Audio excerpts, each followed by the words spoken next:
Good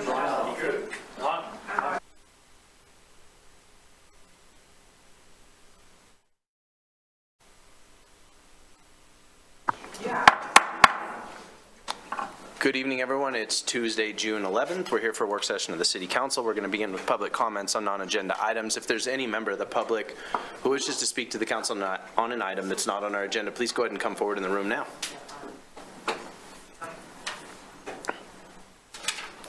Seeing none, I will close public comment. We're going to open our first work session, which is the housing status report, city's ongoing efforts in Laramie.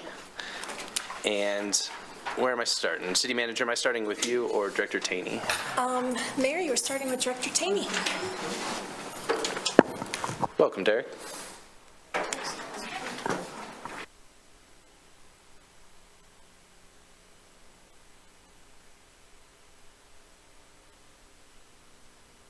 Start over. Mayor, Council, good evening.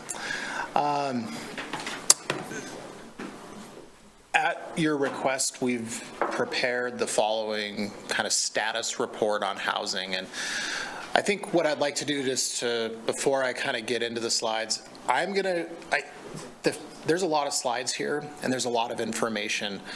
And what I want to do is get it out to you and information and ask questions, feel free to engage, but also to looking at this after after our presentation and being able to think about some of the things that are proposed in here. Kind of the first part of the presentation I'll tell you is some slides that you've seen before in terms of what we've worked on, what the city has done, what's happening at the state level, but then also kind of updates to where some of that's led. Really, the last half of the presentation is kind of really the goal or the idea of what are some of the other things, what are some of the next steps that we can take? And these are being really driven by what are we seeing in other communities, what are we hearing at the state level, legislative level in terms of housing, what are communities across the country or the world even doing in terms of trying to improve their housing situation within their community. So kind of with that, what I'll start to do is kind of go into, like I said, some of these kind of changes that we've done, but then really addressing those housing initiatives, which is goal 4C of council goals.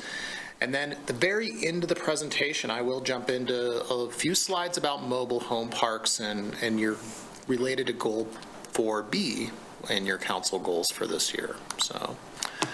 So impact, right? So we sit there and we hear about housing in Laramie, we hear about housing in the state of Wyoming, we hear about housing pretty much all over the world. And all I'm doing here is showing you that there's like never-ending news article from never-ending states and never-ending countries about where the housing market is. We are not alone, okay? And I do this purely for impact this isn't something that just Laramie is dealing with, which is good, but also it's kind of scary, right? That it's not just us, it's not the problem we're trying to solve locally. Part of it is there are local solutions, but I will talk about a little bit later, part of it's there aren't local solutions for some of this. And, these last couple slides these were, back-to-back boomerang articles of, housing issues that we were dealing with here and what we're seeing even locally. And so I think what's important is just that this is something that everybody is dealing with. And so, everybody's kind of pulling from the same ideas and concepts. And so we aren't alone. There are other people doing things just like us. We're doing things as well, and I'll talk a little bit about that. But what I think is really good about this is that, just showing that this is a really big issue. Councilor Pierce, go ahead. I apologize for interrupting you in the middle of all of this, but I just want to tell you, when I read these articles out of the Atlantic or the New York Times or wherever they're coming from, and they make suggestions on things that we should do, as a community, we've done many, many, many, many of those things. within the last year or two to help address this issue. So I just want to commend you, your department, for bringing those forward. And we know we have some more work to do, but I will tell you, we are ahead of many communities dealing with this same problem, just to get it out there. We're working on it.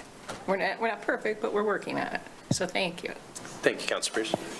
Mayor and Council, I mean, and I think first off, yes, thank you. I mean, I think part of the thanks goes to the council and our planning commission too, about being willing to consider these ideas, because remember, not all communities are willing to consider the things that we've already done. So where are we kind of at? The city of Laramie really, in 2015, really started working on really trying to understand housing. And this is just a snapshot of just some of the things that we've worked on. And what I really want to point out is, one, you've got some council goals related to that. You have past council goals also related to housing. But what we did find out is, how do we potentially remove regulatory barriers? So we've already started doing those things. We've talked about those. I'll kind of go over those a few. How do we support the private market where possible? And then, just kind of this big number. By 2030, 4,106 additional housing units are still needed. I'll give you a sneak peek. We're behind, woefully behind, but I'll come to that slide later, even though it's bad news, but you need to know that. So pre-2020 efforts, influencing housing market. First off, Unified Development Code. It gets a bad rap sometimes, but it honestly streamlined many of our processes. We had cumbersome processes before that created major difficulties. We have online application ability. We're accepting applications digitally. In this near future, coming in October, we'll be fully online through digital permitting software. Publishing schedules to try to provide a level of predictability. And just once again, for the most part, most projects that are coming through, preliminary and final plats, we're approving. We're getting to the approval stage. We're approving those. Very rarely do they ever not get done. Changes to downtown commercial zoning district was one of the first kind of big steps that this group took. We increased building height to 70 feet. We reduced parking standards across the board for both commercial and residential. Parking was one of the #1 inhibitors to downtown development. We've completed those things. We're seeing the fruits of those already.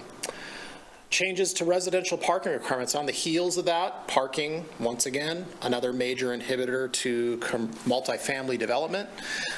We modified multifamily development parking standards across the board in all zoning districts. This was important because it allows for more space on the property to be used for housing units versus parking. There is a trade-off there. With the less parking, you're able to potentially make projects essentially cash flow. That's really what it comes down to. And if parking doesn't make the person money.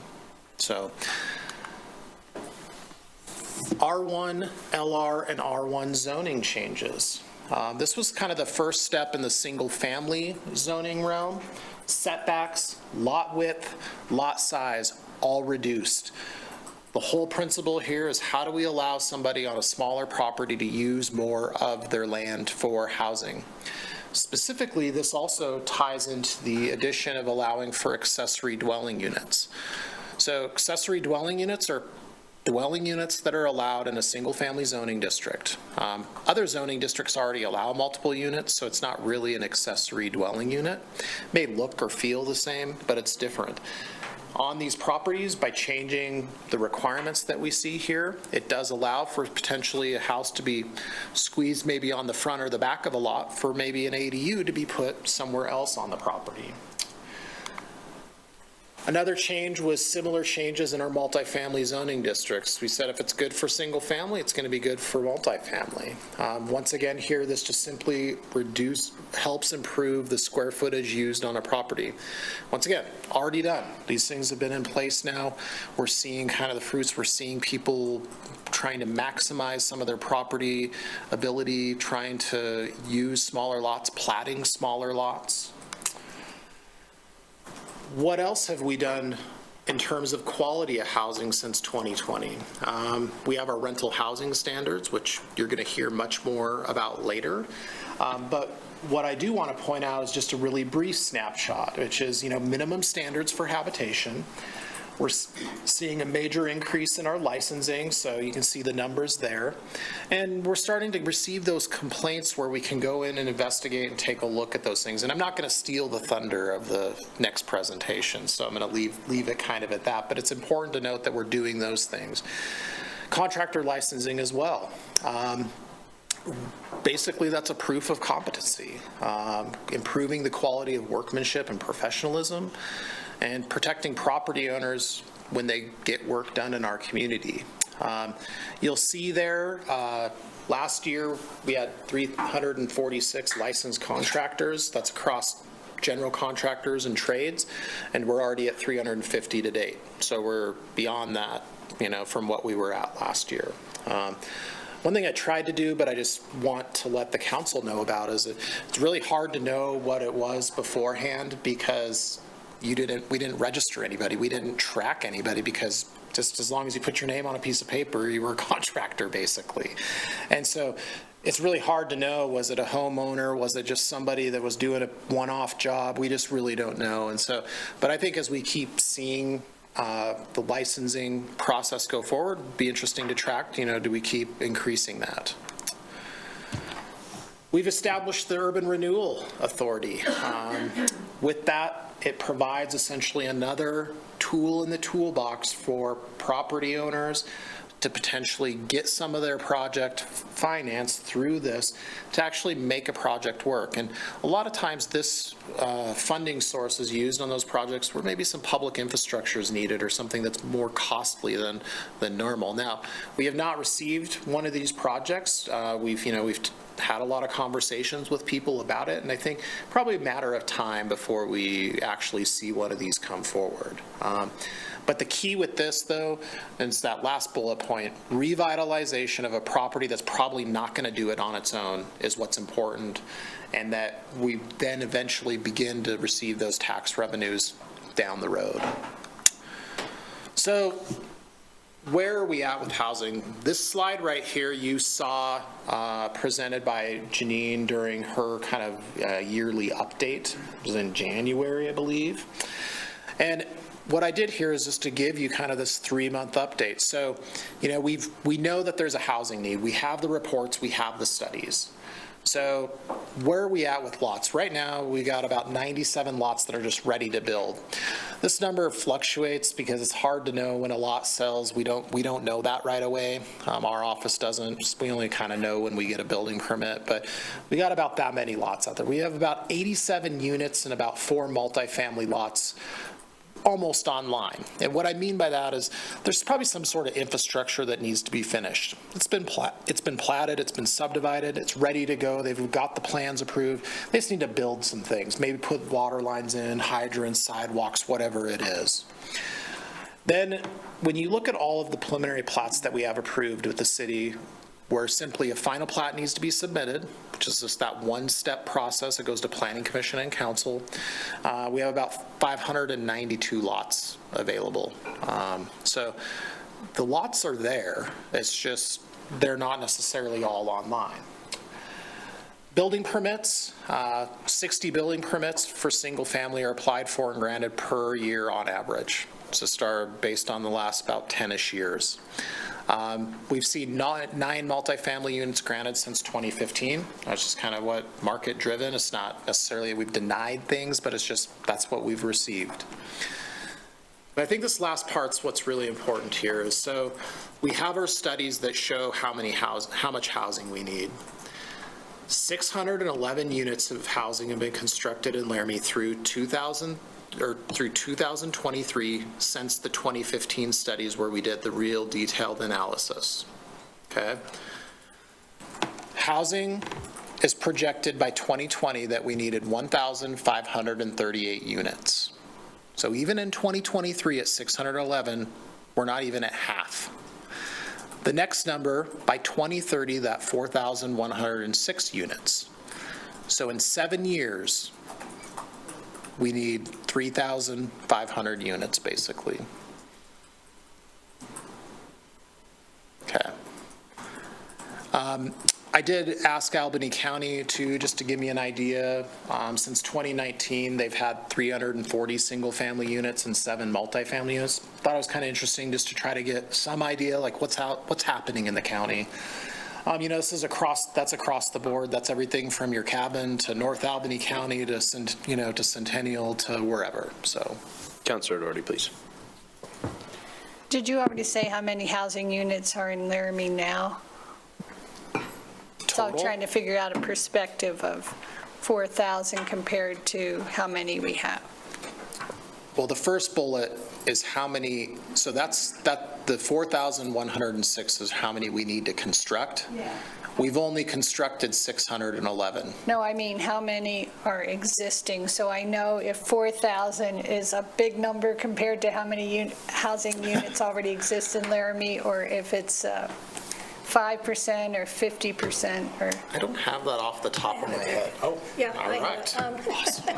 The 2014 data, or excuse me, the 2015 data in the housing study said we had total home structures amounting to 8,360. Now, that is 2015 numbers. Would you say that number one more time? Yes, 8,360 in 2015. And certainly, there have been many built since 2015. I don't know how many, but... 611 Oh, housing okay. units. So that would say we have around 9,000 housing units in the city limits.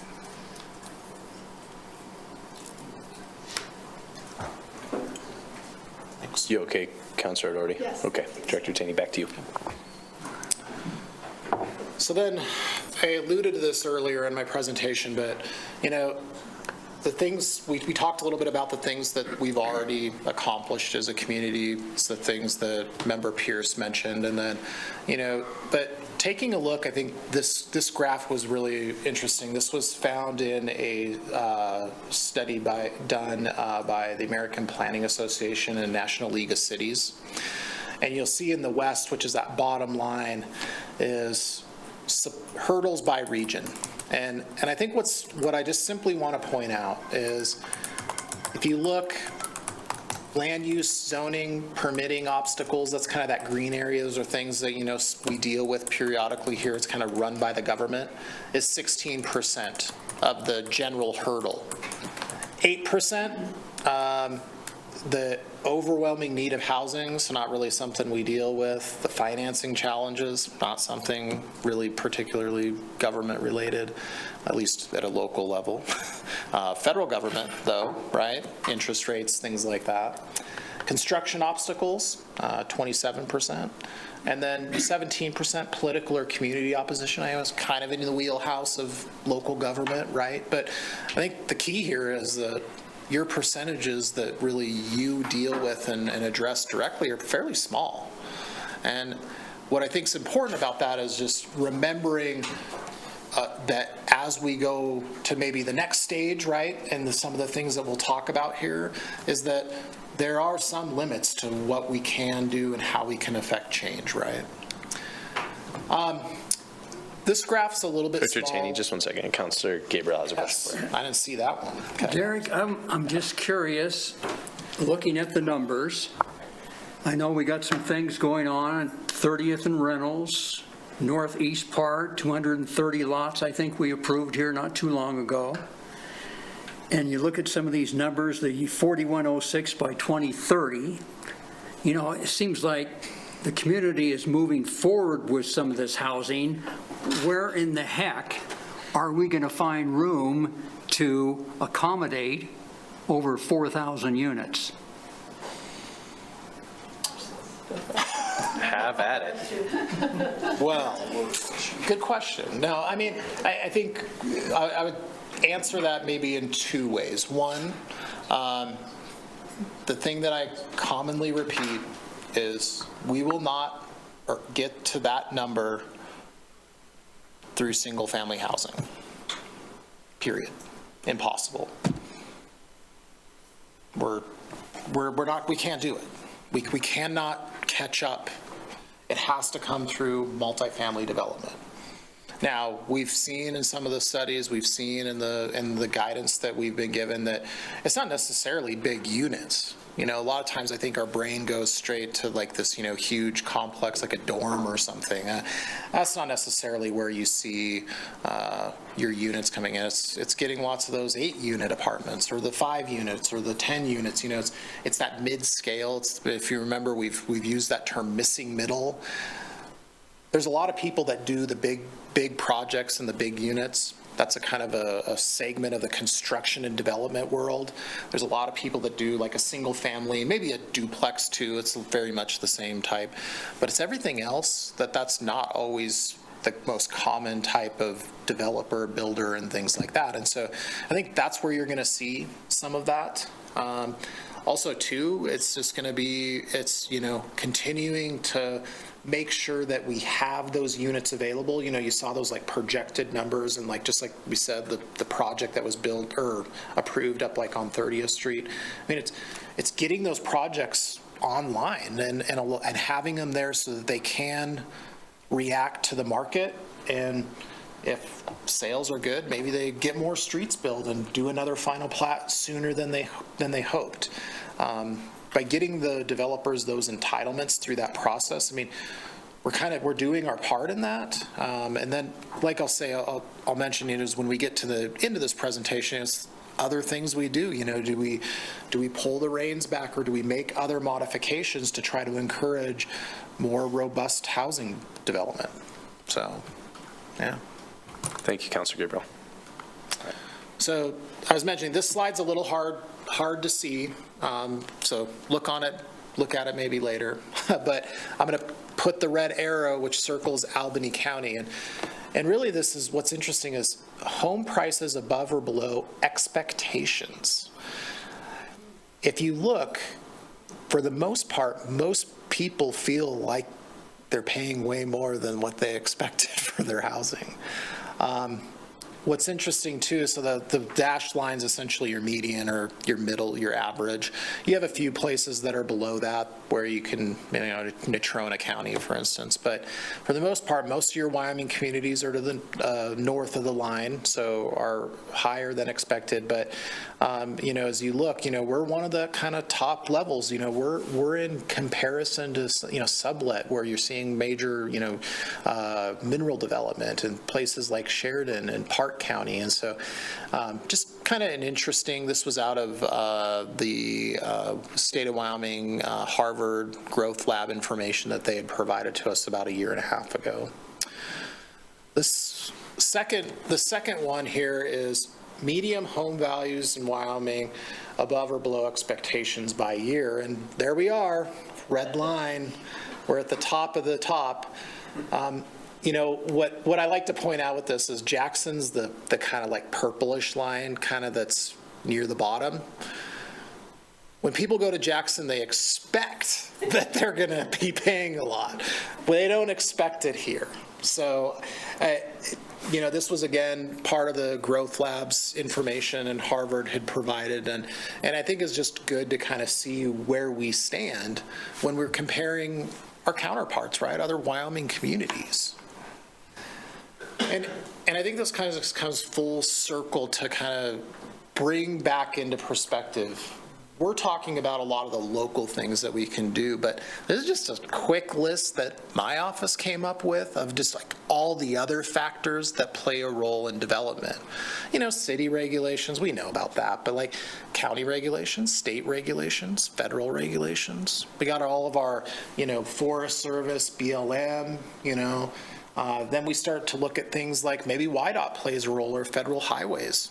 They often are involved in projects, especially in Laramie, where we have state highways that go right through our town. Inflation's a big conversation right now. That inflates everything from construction prices to, groceries. And when groceries maybe are expensive, maybe you're not, you're having to get a second job or doing other things where you're not spending money on housing.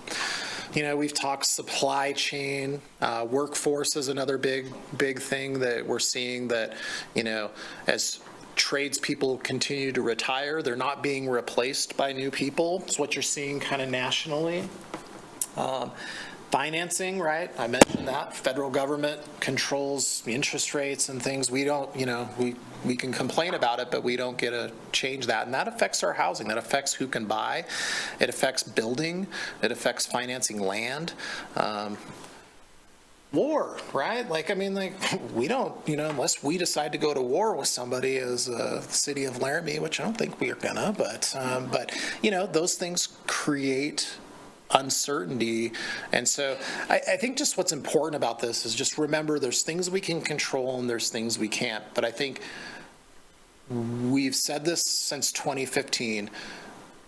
We need to keep doing the things that we can control so that we can kind of stay ahead of that. And it's to try to get to that number, right? The magic 4,106, right? Whether it's really that number or not, what we do know is we need more housing. And so trying to get that direction is what's really important. And so the toolbox, right? What else can we do? What are some of the other things that we need to be thinking about? And what I would say is I think this is a pretty big list. There's a lot of directions we can go. But we've talked a lot about this, public-private partnerships. We've been successful in some commercial realms. We've done some public-private partnerships specifically in residential. We've done some senior as well as affordable housing projects where the city has been directly involved in land negotiations, sales, to purposefully accommodate these developments so that we could get this type of housing, something that we weren't just seeing naturally in the market. We also are seeing that at a private level, so private property owners are going after this affordable housing. How does the city maybe actively sell property that it owns, such as like in the Turner Tract or other places where housing could be an attractive development? We have our North 4th Street project as we continue to go through that process. Those are opportunities where the city can partner with a private property developer or some other person to form partnerships where we maybe can receive some sort of benefit, which is, in this case, and for our conversation tonight, housing, hopefully, and to start to address some of those needs where we might not get that naturally in the market. And then how do we maybe coordinate public infrastructure projects to support housing as a priority? And we often do a lot of large public infrastructure projects as a city, pretty common. We have a whole public works department that does that. And how do we best coordinate those things to promote housing development? And it's truly a partnership because a lot of times we're funding that, but often there's benefit received from the private sector. I would say too on public-private partnerships, I think for the city we're doing a good job of that, and we're really actually achieving some great things and have already achieved some great things, and I think it's continuing that and being willing to be open to those things and those opportunities. So what are some other things? We have municipal code standards and changes. It may seem like a broken record, but we can continue to modify parking standards. And although parking can be a controversial thing, it is listed every time in all the studies and all the reports that it's a major factor in inhibiting housing. Do you simply eliminate all residential parking standards? Just get rid of them. Let them put the parking they think they need. Modify parking standards for just some development. So do we provide flexibility or relief when we're building affordable housing or certain size or types of buildings? So if we really want that missing middle, do we allow for flexibility for just those types of units? Or do we start to think about the future of Laramie when we start thinking about public transit in our community? When maybe there's a public transit stop, meaning multimodal transit, do we allow for parking modifications to be helpful there because there is a bus stop nearby, or maybe they're funding things? Other things, the number one cost in almost all development is public improvements. It just is. You hear it from my office because I just like to say it. We can change landscaping standards and we can reduce 5 trees on a, multi-million-dollar project, but I'll tell you it doesn't really matter. That seems blunt, but it doesn't. When you've got $500,000 in infrastructure and concrete and sidewalks, that's where your big money is going in on a major project, aside from maybe the physical building going up. So as we continue to think about housing, what do we need to think about? Do we need to think about reviewing our standards and what we actually require when it comes to public infrastructure? Now, I'll just say, lower standards, which maybe that's what that means, probably means less infrastructure life. I'm not necessarily saying that that's maybe a good thing, but it is an alternative that some communities do, is they simply say, we're not going to require as much. What it means, though, is that cost for maintenance and life down the road, does come back. We do have to maintain those things. We may have to replace those things sooner. Do we think about reducing roadway widths? Many communities are starting to go to the point where they will require the traffic lanes, but they're not going to provide parking anymore. No on-street parking. If the developer wants it, they pay for it, they maintain it, they pay into it. We're not paying for the parking lanes, right? So it's another option. It reduces that beginning cost for developers, especially at the subdivision level, to save them money. Less asphalt, less base, less concrete. Do we see things like our potential stormwater impact fee, right? Like that's another additional cost that we will need to consider when it comes to housing and how that impacts. This is something that, it's a tough conversation to have. And there's not necessarily like just an easy solution. You don't reduce your pipe size by 5% or something. You still have standards you have to deal with. You have to design things based upon an engineer. We got to make sure we're not flooding out neighbors. We can't just reduce our stormwater pipes and just flood everybody out. But these are the things that I think, we may be able to gain some ground, but it would take some pretty extensive critical analysis of what we do today and how do we find places where we can provide maybe flexibility or alternatives to reduce cost. One of the simple ones, and just an easy one to give you an example, is fire hydrants. We've recently modified some of our standards and makes it cheaper. It doesn't mean that we're reducing our ability to fight a fire. It's just we're using some different standards. So those are the things I think we can look at there. Councilor Doherty, please go ahead. I just want to know, what is this structure? Is that stormwater or? That is a generic picture, not from Laramie, of like a water line going in, like on like an actual site, not like a public improvement. I just like the picture and it looked good just to maybe remind you. No. Typically we don't put pipes and things. I mean, that might be keeping the dirt out, but I'm not exactly sure there. But it's like in a building, so. Thanks. Fees. We often hear about fees. I think that there is potential and the ability to potentially look at adjusting our fees. Fee adjustments come at a cost, right?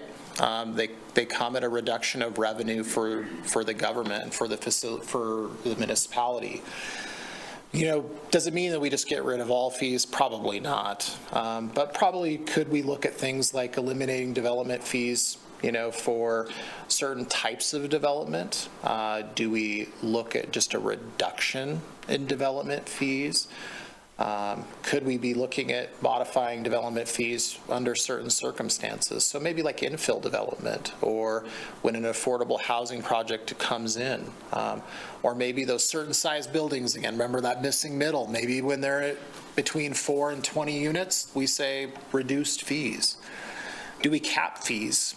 Do we look at maybe capping that expectation so that if a developer can achieve more, that maybe we allow them to gain that back in some of their fees?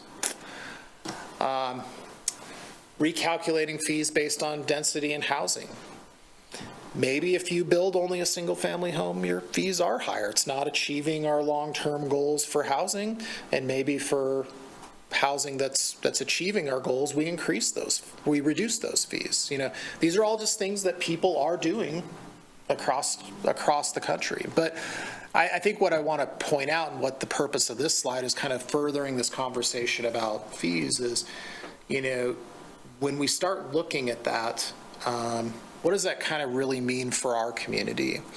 So one, probably we're going to really have to hammer home, like if we were to reduce fees for affordable housing, what does really affordable housing mean? We're going to have to come up with definitions and parameters for that, so that just somebody can't just say, yeah, I'm building affordable housing, because then everybody will be building affordable housing for the reduced fees. But when we start looking at things, here's what I would say is the planning processes, site plans, plats, things like that, I'm just going to say the fees are fairly low. They almost make little to no impact on whether somebody's actually going to go through those processes. I mean, we max out at $2,500 for any size preliminary plat. However, your building permit fees, there are larger fees there, and your plant investment fees are your large fees.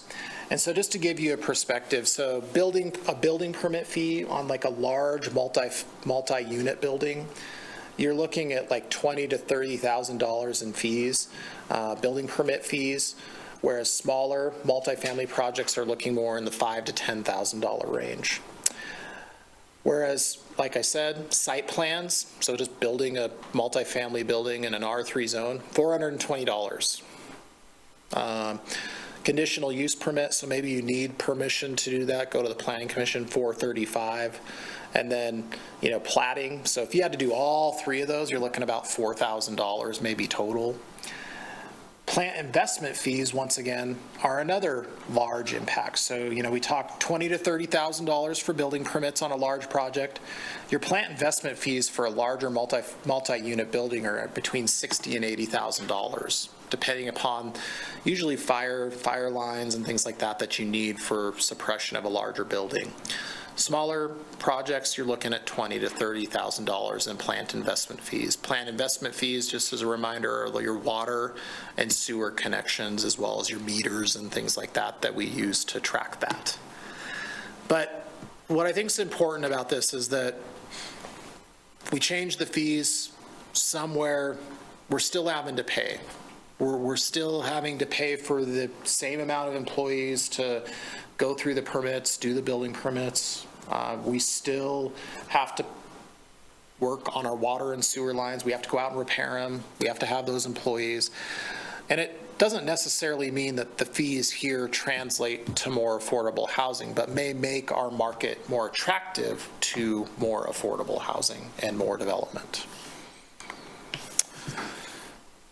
Fees, I'll keep beating on this horse for a little bit.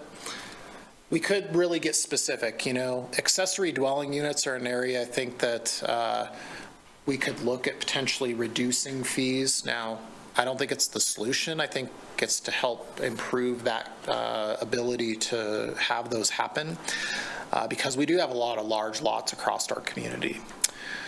We could be looking at maybe some sort of a matrix or other qualifiers where if you check certain boxes that you could have reduced fees. For instance, if you have a subdivision that has smaller lots, that it's, and it's essentially achieving some of that goal, or maybe developing multifamily lots, then maybe you check some of those boxes and could receive some sort of fee reduction. Same could go for just the overall subdivision, or just reducing building permit fees on the types of housing. There's actually so many other ways communities are doing this fee reduction. I mean, there's a lot of ways, but I'm just trying to put that out there as it's another opportunity that we should consider and at least look to as potentially an option. Zoning. Do we make... One second, Director Taney. Councilor sure. Gabriel has another question. Since we're on ADUs, I remember when council approved that, and going back a couple of years, I remember a big article in the New York Times about ADUs, or I don't know how many years ago it became very popular. Of course, the big cities were trying to find affordable housing and doing it quicker. And so Laramie was something that you came to council with. How popular are ADUs in Laramie? They're getting built, and we're getting a lot more questions about it because now it's permissible. I would say before we did it, really, there wasn't a lot of traction with it because people knew that it wasn't allowed. With the changes we made in the single-family zoning district specifically to create ADUs, but then also there was another change in our multifamily zoning districts that essentially opened up the ability to allow for what looks and feels like an ADU. It technically doesn't mean that, but it's essentially doing the same thing. We're starting to see those. I mean, I would say that beforehand, we weren't getting that many calls because people knew they couldn't do it. And now people are like, there is an avenue, and they're exploring those avenues, and we're seeing it more and more. There's been many built already. I don't have an exact number because we don't really look at that specifically, because it's a lot of times it's just another housing permit. It's one of those 611 units in there, but people are doing it. And that's what we wanted to see, so. Councilor Pierce. Yeah, thanks. I'm wondering if it's, this ADU functions more like a mother-in-law kind of apartment on the property.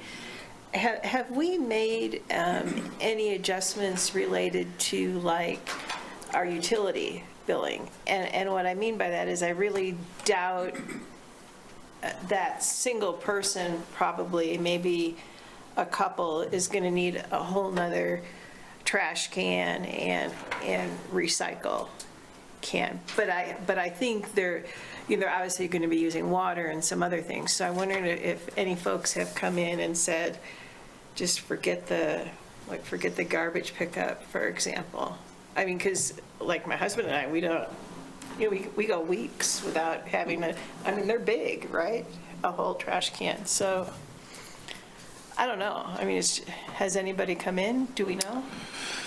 I don't know that specifically. I mean, I know that we see sometimes you'll see 2 units of in a building that they'll share like trash and stuff. But, with ADUs in a single family zone, remember they are serviced separately, so they do receive separate water and sewer bills so that they're not the person by themselves doesn't pay very much, right? Which is great. Yeah, no, I get the water and the sewer. I'm just wondering about multiple trash cans. Yeah, I mean, we haven't looked into that, so I can't really give you a good answer. But I mean, I know some apartments do that as well. They have 3 trash cans for, 4 units, and it seems to work out okay. Okay. Councilor Doherty. I think that's something that we'll consider when we talk about solid waste. I think right now it's tied to how many kitchens and so if you have a kitchen that's not being used, you still get charged more for waste disposal, and then the bin is addition. Anyway, it's something that we need to think about when we talk about solid waste. Thank you, Councilor. Other questions? Yeah. Councilor Newman, please. This question will bring more questions later on, I promise. I did like your slide, a quick comment. Affordable housing, we have to come up with that definition, because I wrote in my book, what's that? Because I can, affordable can be different things, so I like that you brought that up. Does anybody know, whether it's staff or anybody on council, what the 2015 housing study cost? To complete, yeah. I don't remember.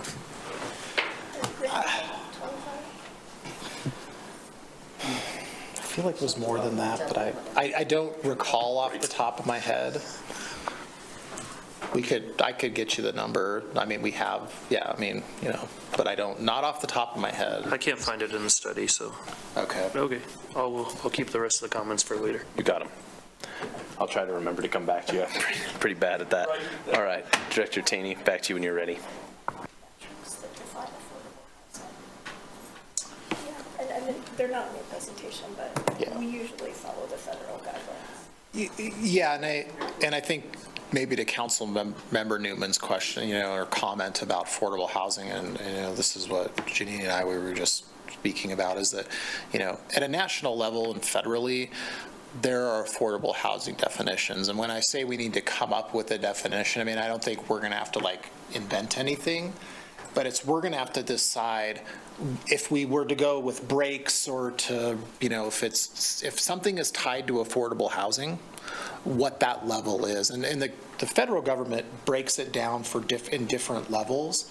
And there's, the very low end all the way to the very high end of affordable housing. And, we've heard that term like workforce housing. That's kind of, I'm going to say that higher end of affordable housing, whereas the lower end of affordable housing is where it's a very much reduced rate or an almost no rate, for the housing that's needed for that segment of the population. And I think what's good is we don't have to come up with it exactly, but it's something that we would have to figure out where, if we were to go one of these routes, where we feel comfortable in what range we're trying to encourage, because certain changes would encourage probably that level of affordable housing, whatever that definition ended up being.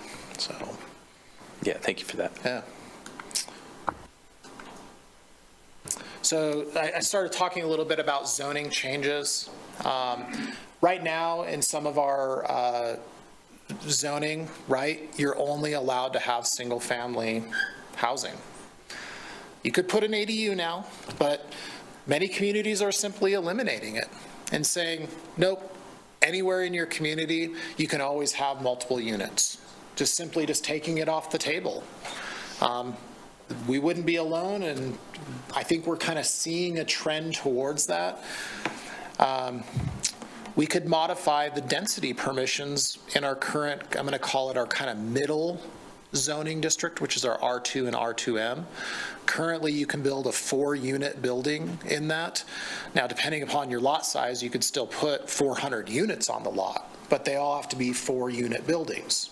That's restricting the mass. It's reducing the scale. We could increase that to maybe 6 or 8 units. Still multifamily zoning district, but we're going to allow for larger buildings in those zoning districts. We could look at implementing maximum lot sizes for subdivisions. We simply say no more large lots. If you want to develop in the city, you go small. Now, small might be whatever it gets defined as. Maybe it's still 8,000 square feet, but we no longer have 10,000 or 15,000 square foot lots. Communities are doing that simply to push the issue of increasing housing and maximization of their land, their utilities and the infrastructure, their maintenance, reducing maintenance costs long term. Do we allow for maybe density bonuses when someone does small lot subdivisions or builds developments for smaller homes? So we give them a bonus. We could let them put more units in. We've identified potentially some garage changes that we could make, specifically since we've made our setback changes. We're now starting to run into some issues where people have really good designs, but the garage and where it's located in relationship to a street or alley makes it kind of restrictive and almost, I don't want to say fully nullifies, but doesn't help the situation and what we're trying to long-term achieve. And I would say, I think we might see something come forward with that. And then do we maybe look at changes related to the conditional use permits for multifamily buildings? Right now, multifamily buildings are conditional use permits in the NB zone, B1, B2, and LM. Do we simply just open it up and allow for housing pretty much in almost all zoning districts is what that would mean?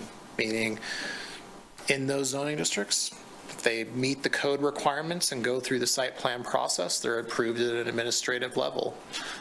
No uncertainty coming to planning commission, no uncertainty of the public process, simply meet codes. Other changes that we could start to look at. Director Taney, sorry to interrupt you again. No. Councilor Shumway has a question I told you for to interrupt. Well, I still feel bad about it. Okay. Councilor Shumway, go ahead.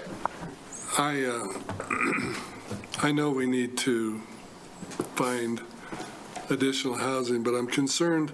I know right after the World War II, they started doing these Sears homes, and they created a smaller footprint and brought a lot of those on, but I'm afraid that 20, 25 years from now, we may have created what would become a slum neighborhood with all these small, inexpensive homes that are all crowded together. I worry that if we change our zoning too much, we may be creating zones within the city that are undesirable in the future.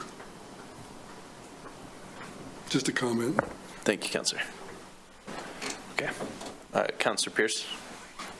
Yeah, my question has to do with the elimination of zoning. Are there any communities out there that have eliminated zoning requirements for a number of years and that we could potentially look at and study and see, hey, their impact was A, B, or C? I mean, have communities done this in the past? I mean, that was when I was doing a lot of reading on this topic, that was an interesting suggestion with, I don't recall many of the, I guess, effects or long-term impact of something like that.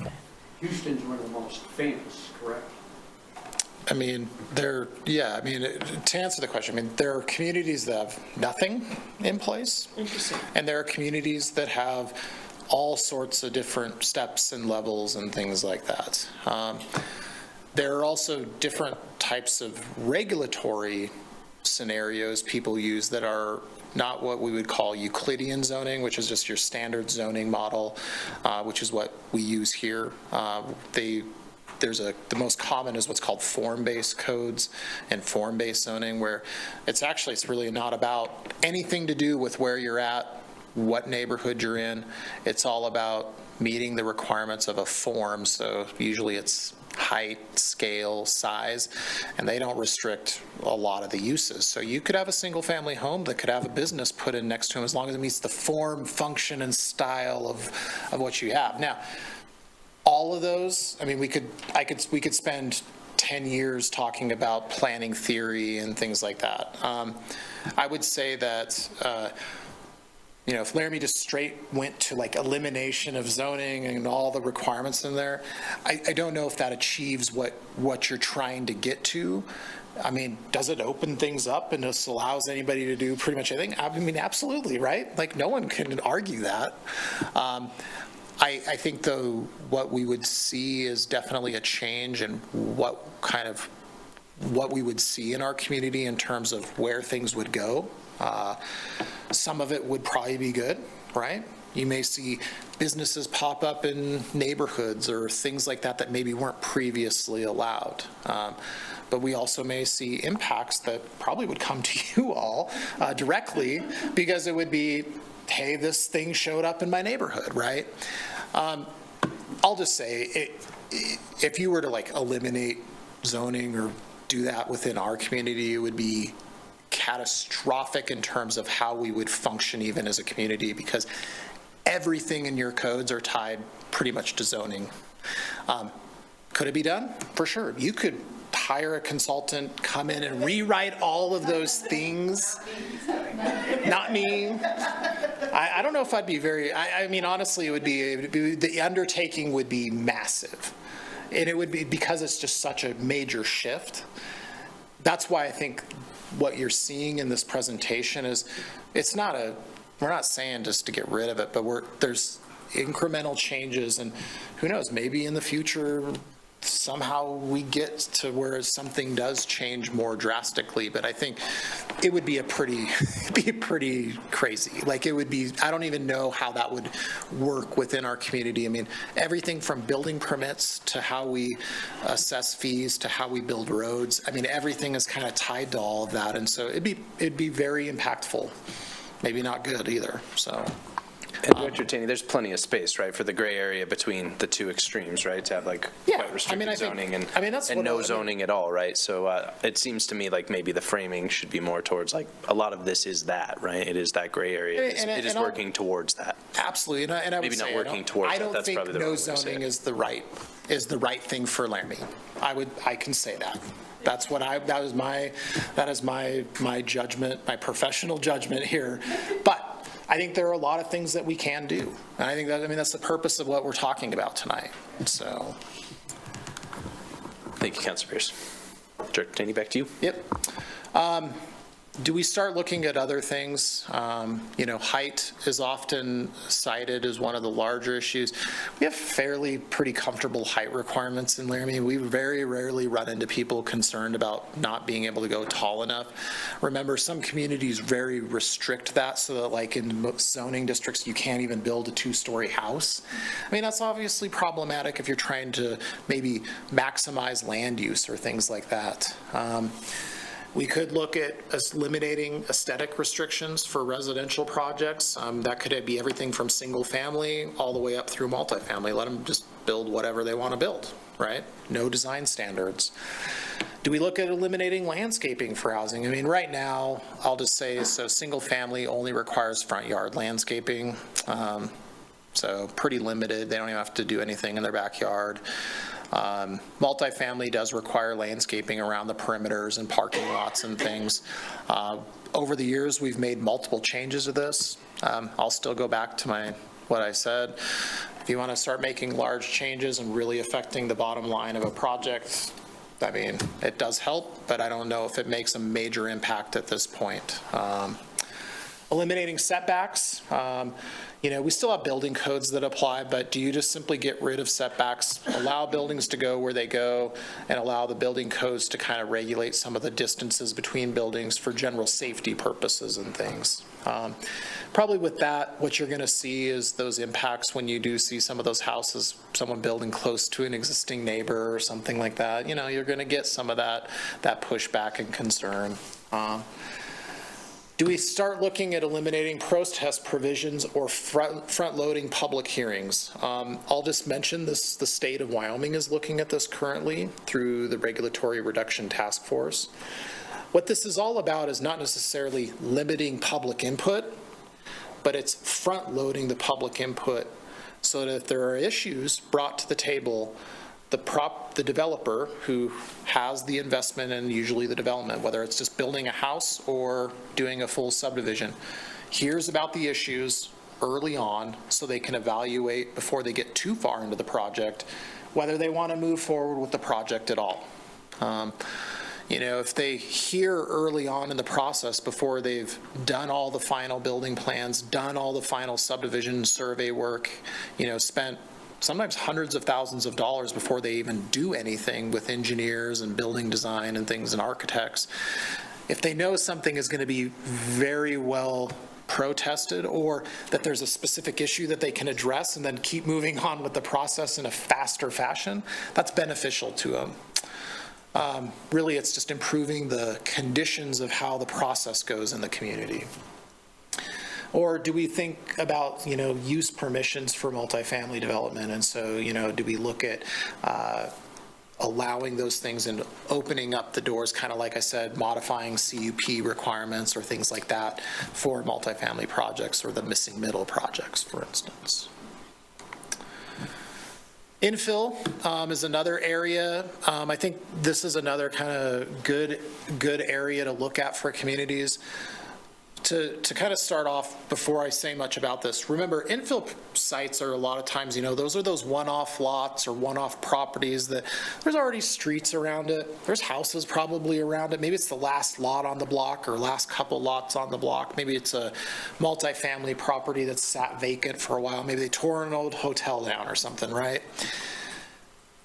What's important for a city is that really that's not requiring it much more maintenance if that property develops or sits vacant, right? The street's already there. We're already patrolling it. The police is already patrolling it. Fire would respond to a fire. We're spraying for mosquitoes. We're doing all the things we normally would do. But if we have something on that property that's generating tax revenue, that's important for the city, right? But it also helps address housing if it's a housing-related project. And so if you figure out ways to promote those properties to actually turn over and actually develop or maybe upgrade, do we look at things like maybe just, once again, fees, right? Reducing fees for those sites? Do we look at some sort of expedited review for permits? Maybe that even expands for other types of development projects. Do we develop a process that allows for flexibility? So this might be related to things like the conditional use process. Maybe an infill property doesn't need to go through that process. Maybe administrative relief is increased. So on an infill project, staff's given more flexibility to work with the developer to get a project squeezed in on the lot. You know, sometimes existing lots have existing conditions that are just hard to deal with. Do we look at parking standards for infill developments? Do we eliminate protest provision? Do we say when those properties, the site's developed, let them do what they need to do? Do we maybe look at nonconformities and how maybe that may inhibit things within those properties? Do we look at potentially rehabbing standards? So this would be for maybe something that already exists, but maybe they want to add something to it, but requires the building to be brought up to some sort of conformance level. Do we look at reducing those fees or doing a quicker review there? Do we look at density bonuses in infill sites? Do we try to like even push the envelope, right? Do we try to even get more out of those infill sites than just what's allowed? Or do we do things related to infill properties that we know exist but still need some infrastructure work? Do we start looking at ways to build that infrastructure, such as streets, water, sewer lines, wastewater, to get those lots more ready for development? They're probably near the edge or right on the edge of, you know, being in the community or on the community's edge of maybe a part where there's an unpaved road. So think like First and Second Street, north and south, right? A few unpaved roads, few sections, maybe even like West Laramie or the west side. So, and then other changes, you know, I mentioned it before, expedited review. You know, do we look at outside reviewers, more staff, or additional fee potentially we ask for to do a faster review? Fine, you want a project done quicker, we require you to pay more, but we get you through the process, and development, time is money, right? Maybe that's important enough. Do we start looking at things like pre-approved building permits? Is there a way to work with our local builders when there's projects that are very, very similar, so a similar house style, a similar apartment, a similar ADU, where we can allow for some sort of expedited, pre-approved review or something like that? Some communities are doing that. We're seeing it a lot in the ADU realm, where the community will have literally like off-the-shelf ADU where you turn around here, you grab the permit, you turn around here, you pay your fee, and if that building fits on your property, you're out the door in 20 minutes or whatever, and you're getting constructed. I mean, you're seeing that in real tight housing markets. A lot of your resort towns are going to this, and the whole purpose is trying to add one unit at a time, right? Do we start looking at regulating Airbnbs and VRBOs, other short-term rentals? It is an impact. How big of an impact? It's really hard for us to know. My office is starting to dig into that and trying to better understand, but we just simply don't have the data right now. We're actually currently working with Airbnb directly to set up some direct information that we can start to look at, but we just haven't got that far with it yet. They're kind of slow too, but you know, as we start to understand that impact, is that something we need to look at? Do we start to financially penalize underutilized, vacant, or unused homes or properties? We know that at the state level, this is kind of being looked at a commercial level. Sorry, I was going to just look back at somebody in the room. But I mean, I think that this, you know, do we start looking at this related to housing? How this is done, what those parameters could be. I mean, it's could be pretty broad, right? Like I'm getting this out there as just a thought, as an idea, you know. But I think the key here is if we can get some of these underutilized or unused properties back into usership, it starts to help address housing some. And then do we start looking at maybe... One second, to continue. Councilor I was wondering, I know Vice Mayor Cumby had some information about vacant houses and what some communities were doing, and finding out that they were veterans loans, and then they weren't able to resell because of conditions or something. I didn't know if Vice Mayor Cumby wanted to chime in, but I don't know how common it is here, or if we figured that out yet. Thank you. Thank you, Councilor Doherty. Vice Mayor, if you want to add anything there, you're welcome to.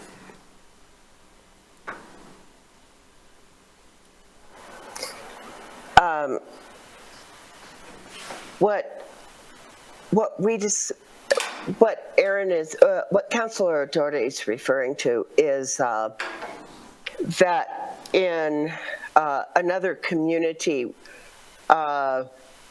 when they did the investigation about these vacant homes, that they were VA, they had been VA homes, and if the VA has to assume the property again, there's not the mechanism and the infrastructure to manage it as to prepare it for resale and to sell it. And so then those houses were just sitting on the market. And this was in the Orlando area of Florida. And what they were able to do is began negotiating with the VA once they identified the homes, and then made a block purchase through a foundation. And so it's complicated, but there is potential there. But first, we need to identify vacant homes and, why they're vacant, et cetera. So. Thank you, Vice Mayor. Okay, thank you. Director Taney. Yeah, and I think a little bit related to that too is, do we start looking at, with these vacant homes, going on that route too of increasing those standards related to like code enforcement? Right now we don't deal with somebody who doesn't paint their house or anything like that, but I mean, you may start looking at that to start to push those properties into sale, into transfer of ownership, which then you hope results in redevelopment or revitalization, whether it is maybe just a coat of paint and fixing some windows and getting the property back in use, or it could be a lot more than that. And then lastly, I think, we currently within this planning and building permit office, which are kind of your two primary areas that are going to be dealing with housing more directly, really encourage people to come in and talk to us about the process and how we get you through that process so that they understand way ahead of time. But, do we start taking a more opportunities and trying to figure out more educational opportunities to really help people understand how to do development, right? And if we can get more people developing, we can get more people comfortable with development. Do we get more housing? Potentially, yes. And I think that, we do that now, but do we start doing even more than what we do beyond just providing the opportunity, right? And having that open door policy. So I think, just another way we try to affect housing in the ways that we can. Land banking and housing trusts, we've heard a lot about this, but it's just another level of another tool in the toolbox, right? What I would say about this is, currently, we, the community, the city, we rely on nonprofits to fill this need. This isn't being done by us. Some cities and states and counties do it. When we started talking to these nonprofits that already do this, we've got about 85 total units in the community that are in some sort of housing, land banking trust, Cheyenne Housing Authority is kind of your common kind of group with this. But is it time, does the city, the county, or the state potentially start developing these land trusts or land banks to aid communities, even us, in this? What I think is important to point out about this is, right now we're using like My Front Door and Cheyenne Housing Authority to fill that need, right? It's what I'm saying right there on the slide, but it's a massive undertaking to really manage these things. It's not something where you just set it up and we start getting housing, and it requires staff. It requires maybe even a housing department potentially. which some communities do have if they're trying to really push that change. I think too, I see this potentially as a great place for the state to potentially build that framework for communities, because in Wyoming, to be honest, probably most communities aren't going to have their own housing department. They just aren't big enough. It's just not financially feasible. But I think with some of that frameworks being set up, potentially that makes it easier for communities to maybe have that part-time staff person to manage some of that housing. So, Councilor Gabriel. Derek, I was just curious, I go by the Cheyenne Housing Authority quite often there on North Third, the old laundromat that they turned into a very nice building. I don't understand what they do. And why is Cheyenne Housing Authority in Laramie? And creates so much confusion, but here's the simple answer. Who is backing it, the financial part of it and all that? Yeah, so federal monies are used that are, I'm going to say generically given through this to the state and then passed on to Cheyenne Housing Authority, which just started in Cheyenne to manage housing for affordable housing. So what they do is they deal a lot with what I'm going to call Section 8 housing, where someone who has a financial need has part of their housing reduced through a voucher so that they can live in certain housing. And that housing has to meet certain housing quality, so like it has to be to a certain level and meet certain requirements. And what they do is they manage that distribution of money, and they simply are called Cheyenne Housing Authority because they started in Cheyenne and they help manage the houses that they have and the properties they have over here. And the clients, so the people that use those funds to receive housing vouchers for wherever they live, depending upon maybe it's even an actual affordable housing project or a private property that somebody, maybe even one of you owns, that allows those individuals to use their voucher to help pay for their rent each month. And so it's by name. It's kind of like the Casper Aquifer, if you want me to give you. It has nothing to do with Casper, but it's here in Laramie. So, yeah. Thank you, Councilor Gabriel. Development incentives. Do we start looking at things that incentivize projects where we want them? Do we reduce cost in certain areas where we think that it's going to spur better development or more important development? Do we start looking at providing other incentives like the density bonuses and things like that I mentioned earlier? Do we develop city programs or state programs or find funding to front-end development costs? Often we hear that some of those public infrastructure costs that occur at the front end before you make any money, so to speak. Do we provide loans or grants or something at more of a local level to help those people get projects off the ground? Do we need to start looking at like all of our plans, all of our studies, everything that we do potentially, like capital improvement plans, everything being the number one priority being what projects support housing? I mean, that's another method that communities sometimes use where all decisions made point towards housing. I would say it's not always realistic. We all know all the different things that the council gets to hear about through their time here. It's so widely varied that you can't ever say that, but it is a way to potentially try to prioritize housing in decision making. And you see that already though in your goals. I mean, it's not something that's not on your radar, so that's good. Remember, not all communities though is on their radar. They think it's just going to be there and maybe fix itself. And then, do we develop maybe other types of programs, largely funding programs related to impacts such as fire suppression or public improvements, more specifically related things that we think might be inhibiting development. So then kind of beyond us, just a reminder, the state of Wyoming through the Harvard Growth Lab is working on things. They've got the evidence that shows housing's an issue. We've already talked about that. They're working on that at a state and legislative level of how do we affect change of housing in our state. And what are we seeing from them? They are looking at funding sources related to arterial infrastructure. So think your water, roads, sewer, stormwater, all those big ticket items, kind of those public improvements that I talked about. They're looking at potentially lot sizes, setbacks, and floor area ratios, which we don't do in Laramie, so we don't have to worry about that.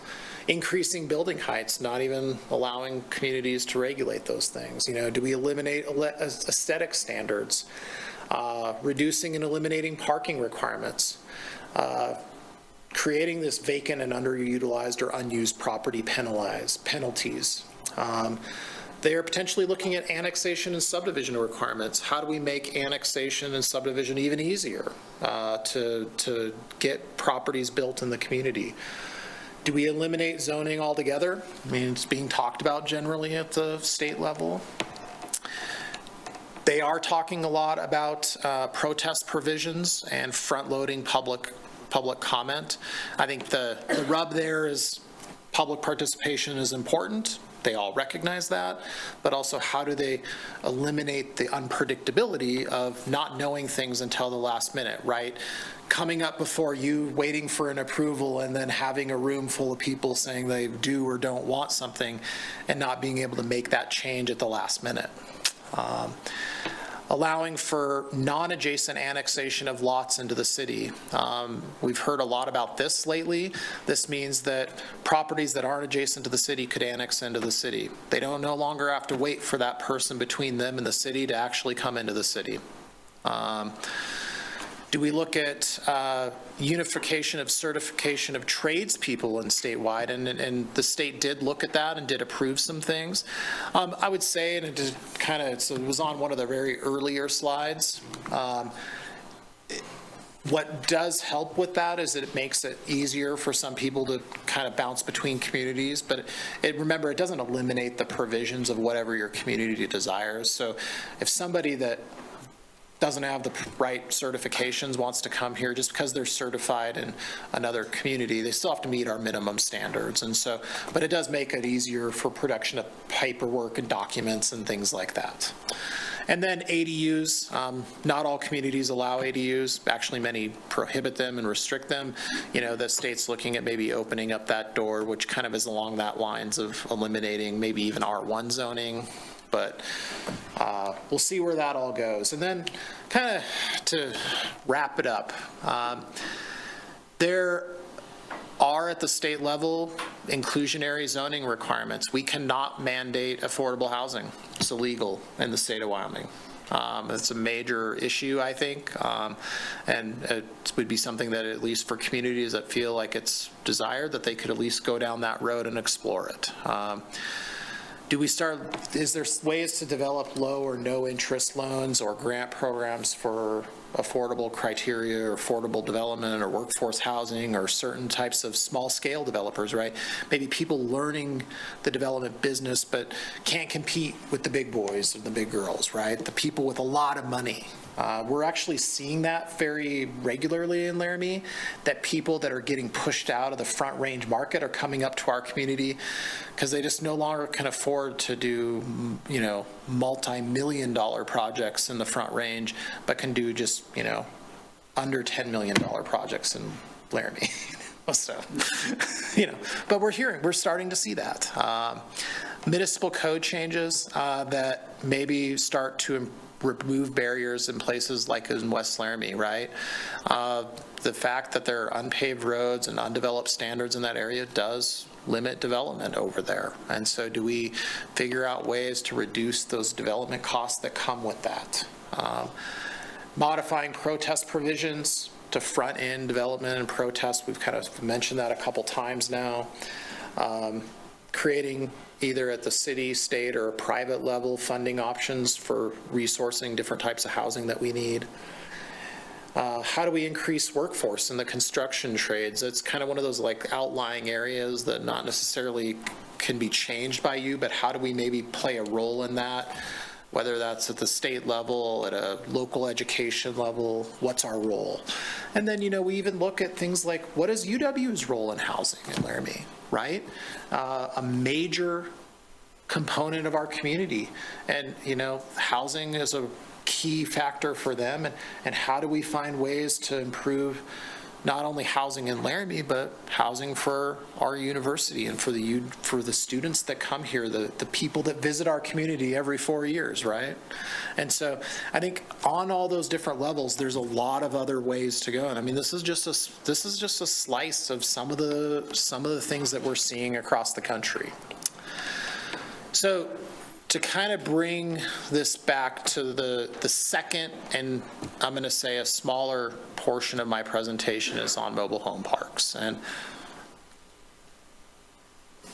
All right, council members. So before we head into mobile home parks, let's take questions on this section. Councilor Pierce, then Councilor Shumway, Councilor Newman after that. So my first comment has to do with a slide really early, and it was about making the width of the street smaller and potentially saving the developer some costs in neighborhoods if we were to eliminate some of the parking and just had, right?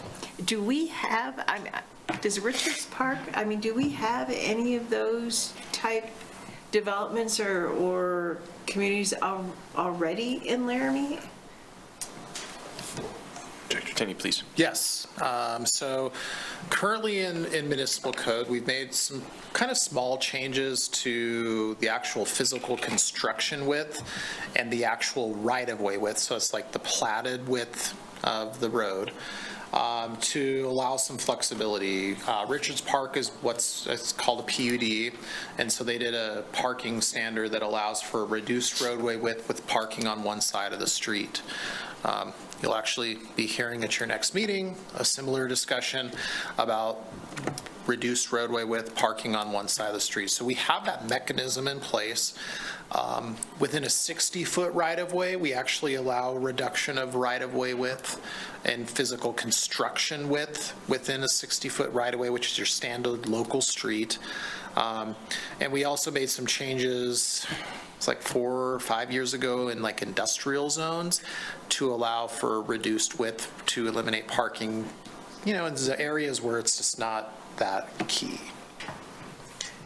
Councilor Pierce, please. Yeah, I think, personally, I like that idea. I'm not so sure I would like to own the house on the side that has the parking, right? I don't know how that works, having not lived in a neighborhood like that, but, and maybe I'd be fine with it, I don't know.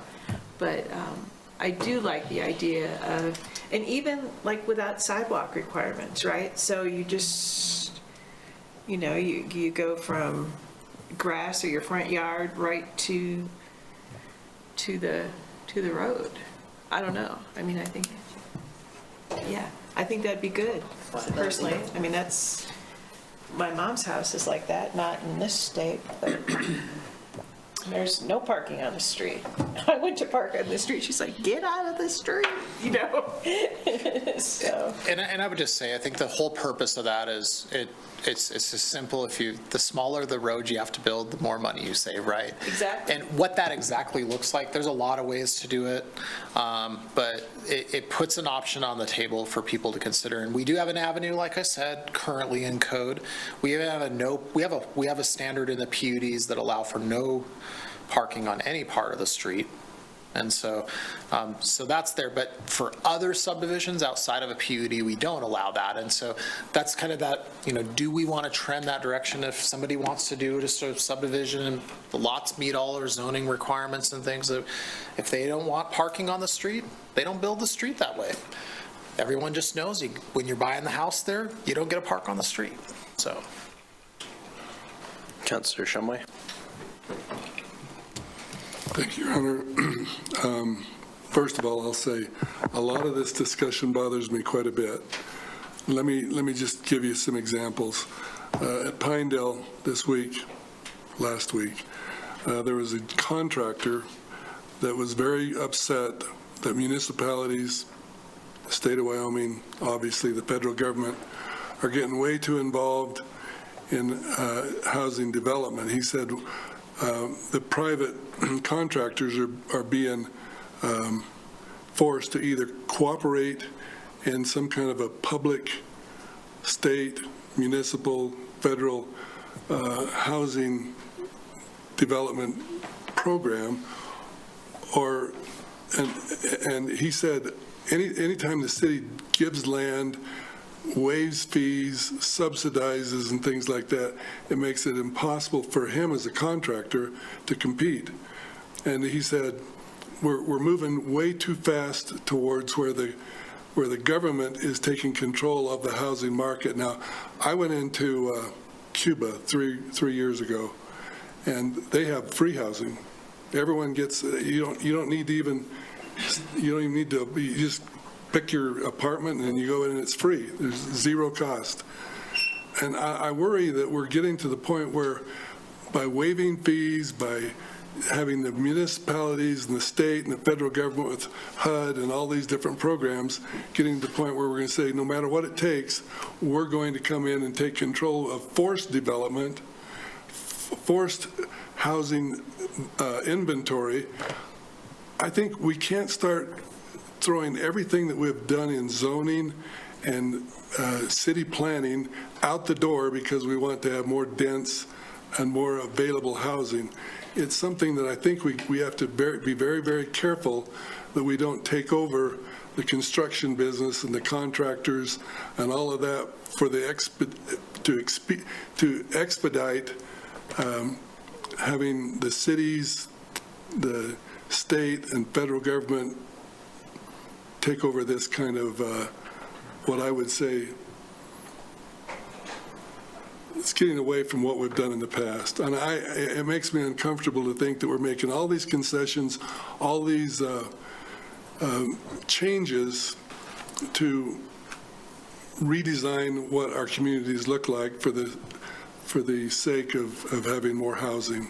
So it's going to be hard for me to make every concession that you're suggesting, or even some of the changes that you're suggesting, just to increase the housing inventory. I think in the past, private has been able to keep up with demand. We're not in great shape right now at the private doing that. But as soon as public housing takes over, I think that the contractors that have always depended on private funds and doing everything, just it's going to go south if we don't watch this very carefully, in my opinion. Thank you, Councilor Shumway. I have Councilor Newman next, then Councilor Richardson.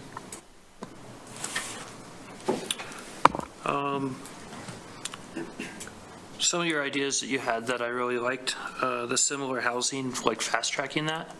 That was pretty good, just because, yeah, it might lead to track housing.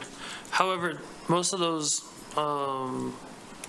most builders that I've talked to or general contractors know that the same house isn't going to sell anyways. So I'm not going to buy a house that looks exactly like yours. So they won't do that for the most part, but they'll make some changes, but not very many, to where it's basically the same thing. So if they could fast track that.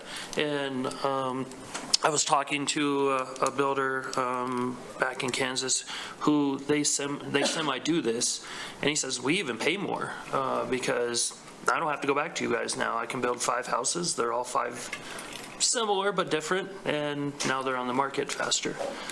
So that could be something that we could work out. Whatever we do, we need to think outside the box. Staying in this box, and I'm trying to get through some of these, like the Thrive and the 2015 housing, and in my opinion, they're so drawn out. It's not something I want to sit down and read because they're 200 pages and whatever. So, but like some of the stuff that you presented to us, and I wish we had this sooner so I could make notes, but you threw a lot of information at us, so I'm not going to remember much of it right now. So you will happily get some emails from me, I'm sure, but some of that stuff is like thinking outside the box, and we really truly need to do that. Because if we're just in this confined box and we're going to keep trying this stuff, and we know it's probably not going to work because something similar we tried, well, we need to try some other stuff. What that is right now with all that information you gave us, I have no idea. Lastly, not lastly, but a couple other things. Throwing out the zoning, that I would never do that either, nor would I ever vote on that. That would be ridiculous. I came from a county that we had zones but not building codes. And some of the stuff that people wanted, because I was on that committee, for us to approve, I was just like, there's no way I could like logically do that. One that comes to mind is somebody wanted to build a house out of trash bags, like full of trash. And I was just like, I don't know how the $1 million house next door would like that. So, and then there's a reason why I asked how much the housing study costs, because I know there was money into that. There's money into Thrive. There's money in the comprehensive plan. And I'm going to say this, and I'm probably not going to be the most liked person after this. I think we're blowing our money when we do these, because we're not listening to them. When you started this and started talking, I heard multifamily housing a bajillion times, and I hardly heard single affordable housing. But if you go look at these plans, that's what people want. So we have to think outside the box too on how to, like, given these, fee reductions for apartment complexes. Yeah, great idea. But if we look at these studies that we've done, a good majority of Laramie doesn't want those at this moment. They would like a single family house. I would like a single family house. I cannot buy in this market, and I still rent, and I think that's ridiculous. So that's all I got, I guess, before I rant even longer. Thank you, Councilor Newman. Councilor Richardson. Thank you. Yep, there was a laundry list of options that you threw out. So I tried to highlight just a few. And it's going to be a little bit all over the place because I kind of tried to jot as you went around. But in terms of waiving the parking, if we were to, so two sides to this. If we were to waive the parking, it would be interesting to ask for like an in lieu of fee and do a transportation fund, because one of the things I worry about reducing parking is we don't have public transportation. And so having developments that don't have on-street parking, if they have garages, that's great. But again, we don't have public transportation. So like those two together don't quite mesh for me. But I would love to see some way to build a transportation fund so that we could sustain some sort of public transportation. Good luck working that out. And then I really like the idea actually of the front loading the public input, partly because I feel like the community feels like they're behind, like all of this work had been done and they just are hearing about it. So I think on both ends it feels positive. I think the community will feel like they're hearing about it up front.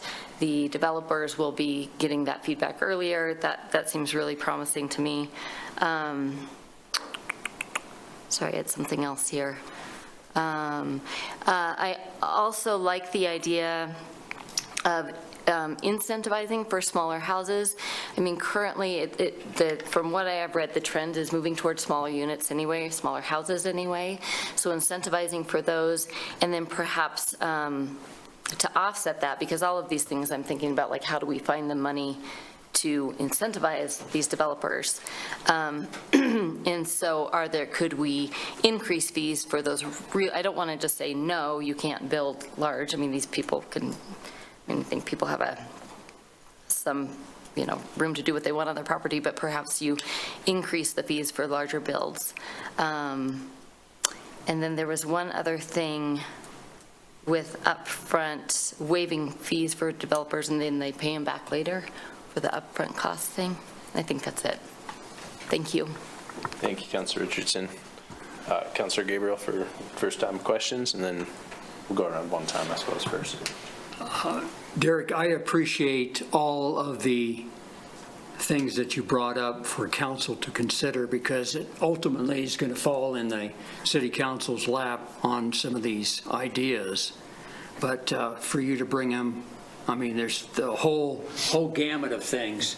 But I sit in the seat of Counselor Joe because I've seen over the years, the city council has adopted the ADU and some other things, but I think we have to be very careful on how we move forward. And I think that the council will be very considerate of some of these possibilities, but also on a very conservative note, it seems to me that we will proceed and try and do the best we can, but maybe in a little bit slower pace. Thanks. Thank you, Councilor Gabriel. Any other councilors for their first time? Director Tierney, I have a couple questions.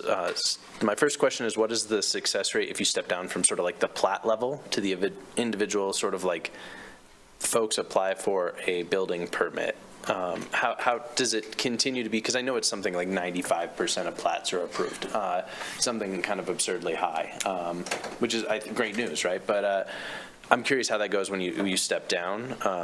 And I'm asking because I want to see that the sort of effect of, to Councilor Newman's point, I generally support the expedited review, but I don't know what the impact would be because I don't know sort of like, is that I understand that at times it's a sticking point for folks, but I don't know how often.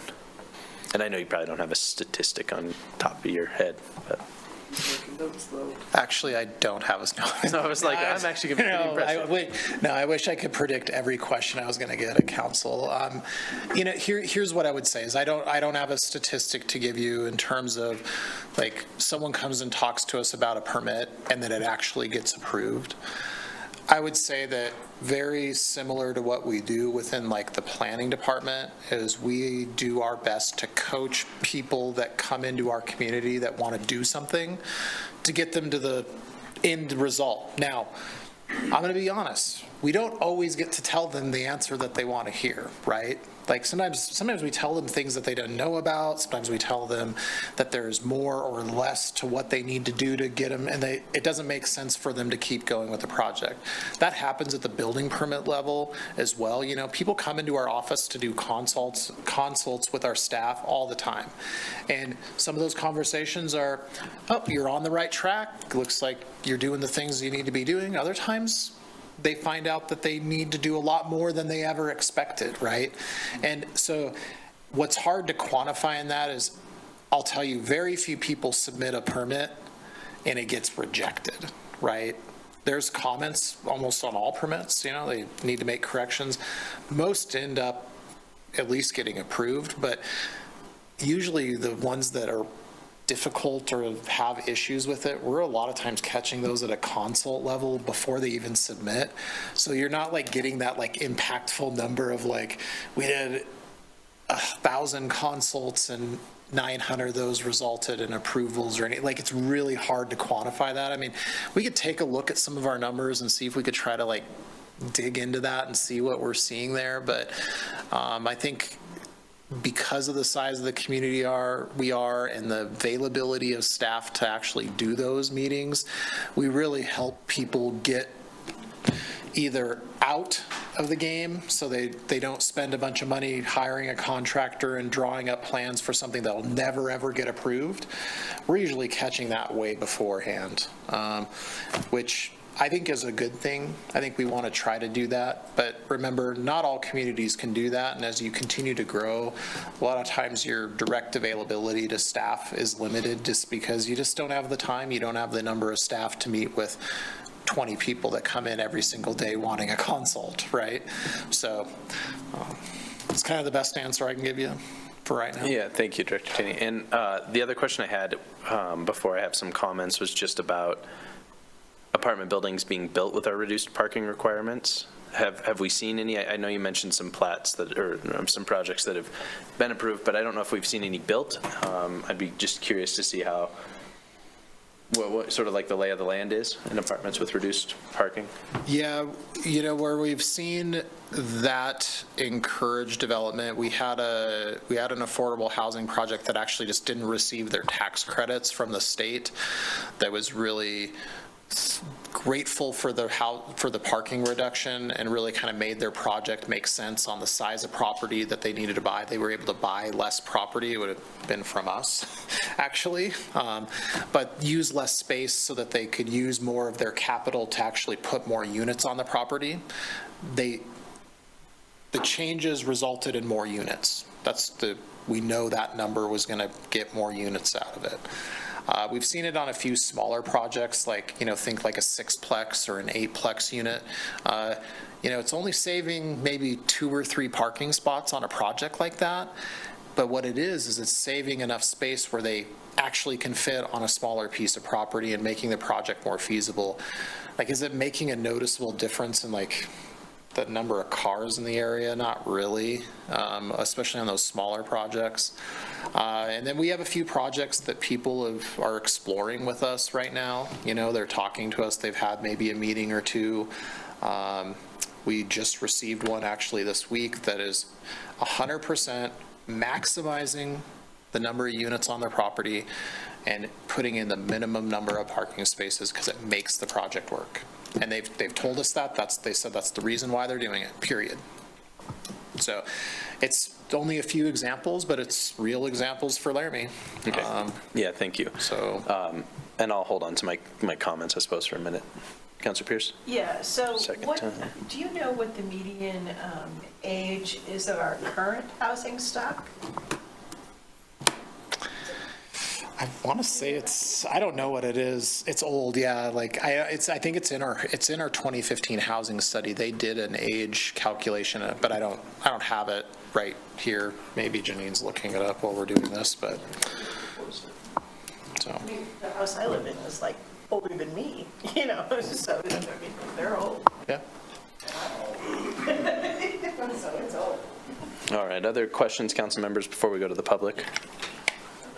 Okay, we'll hold. You have more questions? You're fine. No, I just realized I didn't ask any questions, just commented. Oh, you're fine. Do you have questions? Okay. Mayor, do you want me to go through I have 2 slides. Yeah, on please mobile actually, home parks. keep me on the rails. Yeah, thank you. I mean, Mobile home parks, maybe please. it might, just so that all your comments come at once. Sure, that's great. All right, Go ahead. and Mayor, I think, just to kind of wrap up this, I think what I want to emphasize, I don't necessarily believe all these things are right for Laramie.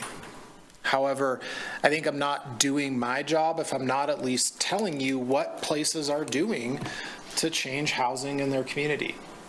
Now, we all know, right? All these things would have to go through that processes, changing codes, and they come before you for the public comment things. And what I think is important to note is that these are some options that are available to us, and they're options that we need to consider. I threw a lot at you purposefully. I use this as an opportunity to educate and try to bring ideas to the table. And I think that as you sit on some of this, I do need that feedback so that I have an idea of maybe where we start to really dig in and explore how these things so that we can decide whether it is a right fit for Laramie. And so I think that's really all I want to say about that and the things that I presented there. So, Question? May I offer that if someone wants to consider something like this, they bring up that I want us to consider this and get another counselor on board to ask staff to look at that possibility for Laramie rather than expect you to glean from our conversation, well, they seem to kind of like that idea or hated this idea. I mean, I think it would be better if council said, we really want to explore option 6, or a counselor, and then another counselor says, yeah, I agree. Does that make sense as a process? I don't know. Councilor Doherty, it does, other than, because I think of the sheer quantity of ideas that were proposed here, we may be here for another hour just walking, and we don't have a list made, right? Oh, okay, great. Not a bad idea. Okay. Director Taney, hop into the mobile home parks, please. So your other council goal, and just kind of this last part of the presentation, was on council goal number 4, milestone B, and the goal was about the alleged increase in predatory practices for mobile homes and rental housing. This is a tough subject in a tough area, and would just say I struggled in trying to provide some information to the council related to this. And, you know, where are we at? And specifically related to mobile home parks, I mean, we know about the rental housing. You're going to hear a presentation on that here in a moment. But, you know, we do every 2 years inspections for basic life, health, safety things. You know, we make sure there's some skirting. We make sure the weeds are cut down. We make sure that they're all addressed so that the fire department or police department can get to the right unit. We make sure there's not a major pothole in one of the roads that'll swallow a car. We do some of those very basic things, but it's very limited, okay? We could look at yearly inspections. That'd be, we'll just tell you, that's a lot of work for staff. We have planning staff, building staff, fire staff, all involved in those inspections. We could look at higher standards within mobile home parks. There's a wide variety of things that communities regulate. But remember, we're talking about quality standards usually. It's not ever related to things like when the payments due, how much they charge, whether they allow a dog or not, things like that. That's not really what cities and communities are regulating. We could start to say, do we want to sunset some of these mobile home parks in order to simply have them leave? It's a hard position to take, but sometimes the quality just simply isn't there. And it's not simply safe for the people. Communities do that. Or do we look at programs to incentivize mobile home parks to increase standards, right? Like how do we encourage them? Where's the carrot there? You know, usually that means, though, some sort of standard has to be achieved or something has to be achieved beyond probably what we're getting through just basic inspections. And we would have to decide what's actually important in a mobile home park that improves the quality of life and the standards for the people living there. And sometimes that's not always easy to figure out. But you know, what we hear about, though, is kind of, you know, some of these predatory practices, right? And, you know, I think it was over the last, 6 months, kind of random articles and things. But I'll just say very little can be done about things like restricting animals, maybe regulating the fencing and what can be done. If the mobile home park wants to increase their own standards and make sure that certain mobile homes are only allowed, they can do that. What is interesting, and I think what brings mobile home parks kind of on a different playing field or in a different level than just like your average rental, is most mobile home park residents, if they own their mobile home, have a tangible investment in their living situation. And unlike someone who lives in an apartment who maybe doesn't like the conditions, maybe the cost, or whatever else is happening in their apartment, they move and they lose no investment. Whereas in a mobile home park, you do lose that investment because often, even though it's a mobile home and presumably is mobile, very rarely is a mobile home mobile after it's set. Most people remove all the mobility components of a mobile home because they're never going to leave, right?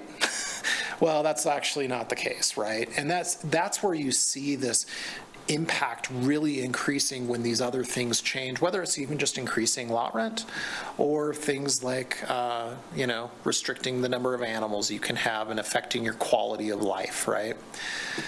There are some things some places are doing, and really the most promising one is figuring out how to get people who live in mobile home parks to actually own their own mobile home park and be a co-owner. And it's some sort of a co-op, usually. What's difficult about that is you have to figure out a way for private property owners, you know, someone who owns a mobile home, to invest and have enough money to invest in the broader ownership of a large mobile home park. And that's just often very difficult.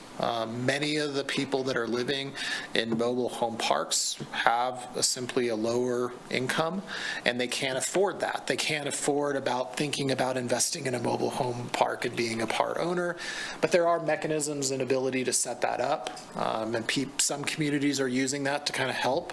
And the idea is that if you own it, you can help control all that as a part owner.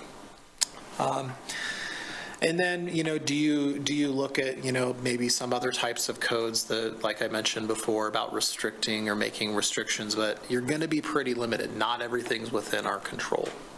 And so I know that's really limited. I know that's like compared to the front end of the conversation that we had, but it's a really difficult conversation, and it's one of those that there aren't a lot of solutions that I can unfortunately offer up related to those practices, other than some of the things we're already doing, which is inspections, and even on rental inspections, making sure that we have people at least in safe units at some baseline level. So. Thank you. That is all I have. Councilors, any questions on this part before we go to the public? Okay. Councilor Richardson, please. Sorry, do you know if there are any models of cities helping purchase so that the co-op, the city invests to help the owners of that mobile home park create that co-op, so we could be a part owner of that to reduce the cost for the mobile home owners? The short answer is generically yes. Communities are figuring out ways to essentially buy, and sometimes like through a grant, sometimes it's through like state funding, and then they figure out a way to slowly allow those people to become the owners, the final owners, through a longer period of time instead of like a one-time, like all of a sudden you all have to pay X amount of dollars to own the mobile home park. And the other piece of that is also you have to have a willing seller, right? It's a private property owner who owns a mobile home park, and they may not want to sell it. Maybe an investment that's not something that they want to get rid of out of their portfolio. But there are communities taking different methods to try to get to that end point, which is local ownership by the residents actually living within the park. So, City Manager, please. Mayor and Council, I would offer, I've done some initial research on this. I think one of the things that seems to be missing is state-level legislation in Wyoming. So, Councilor Richardson, to your question, Colorado has, it seems like fairly recently, but I can't remember exactly when, but has adopted a state-level statute and a department of, within their housing state agency that deals with mobile home parks, fields complaints, establishes rules and regulations for those parks. Absent sort of any state-level statutory allowance for us, we're kind of in this unregulated space, which is a good and also a bad thing, right? Because we could invest a lot of time, effort, and energy only to be preempted by a challenge to the Supreme Court. So something to keep in mind as you think about that. I'm of the opinion that state-level legislation is where our time would be best spent in the immediate time frame of the next couple of years in order to define what cities can and cannot do, or maybe the state does want to preempt us and they want, like Colorado, to establish a section of their state housing agency that deals with mobile home parks consistently across the state and puts in guardrails. So, food for thought. To your direct question, though, Councilor Richardson, there are examples of, like Derek said, cities, usually huge metropolitan area cities like like California, that have done, I guess, sort of co-op seed funding.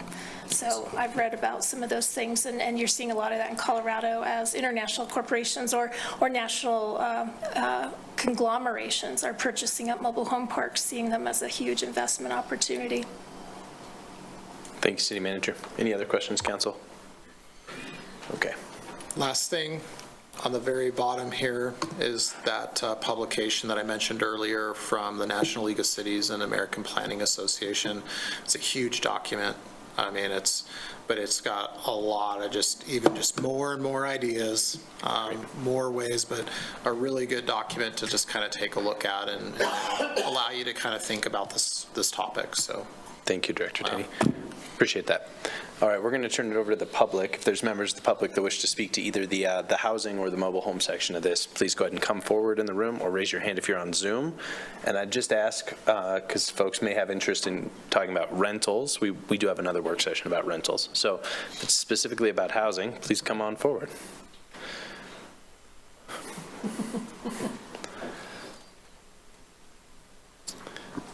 Hello, members of City Council. I'm here with my legislative hat on and just wanting to remind everybody that our Corporations Committee, one of their interim topics is housing policy. And so they are meeting, July 30th and 31st in Evanston, and then October 22nd and 23rd in Cheyenne. So those are things to keep an eye on in terms of the ideas that you bring forth in housing, the ability of our URA to address housing, and where we may need to work jointly together to adjust state statute to allow for us to problem solve around affordable housing. So, thank you. Thank you, Representative Sherwood. Other members of the public wishing to speak to this work session? We'll just need your name for the record. You'll have 3 minutes, which will feel confining given that there was so much information. Council and Commissioners, my name's Stacy Smith. I am probably been in town a couple of weeks, almost a couple of weeks now. You got a very wonderful place here. And I see a few smiles, but there should be more smiling because you're in a very, very good place. There's a lot of cities out there and towns that have been where you are, and there's some places that are where you want to be. You want to figure out who you want to be like. It's like a little child, right? They want to grow up to be a firefighter, police officer, and they start molding themselves and doing certain things so they can get to that place, to be like the place they want to be, right? The person they want to be. Have a little bit of experience in city planning, California. Got really interested in it. It was a little low-paying job that I got into, but it turned out, it opened my eyes to a lot of things. Joined the APA, went to conferences. That's where I learned that finance is the biggest cost, okay? Watching the state legislative sessions, following housing, I learned that, I saw a session once where an assessor was on a panel, and they were talking about low-income housing. And he was able to show how low-income housing wound up being more than market rate housing.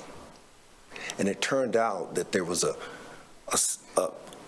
supply chain, practically, of people who were grabbing money before even one shovel of dirt took place. So anyway, I called him up. He said, look, I'm getting a lot of death threats. I have to walk away from this. This space that you're in, try to find some places that are like what you want to be and learn from them. And I think a lot of the things that you're facing with, it's going to be so much fun. It really is. It's going to be so much fun. And if you approach it like that, you're going to have a lot of fun. One last thing.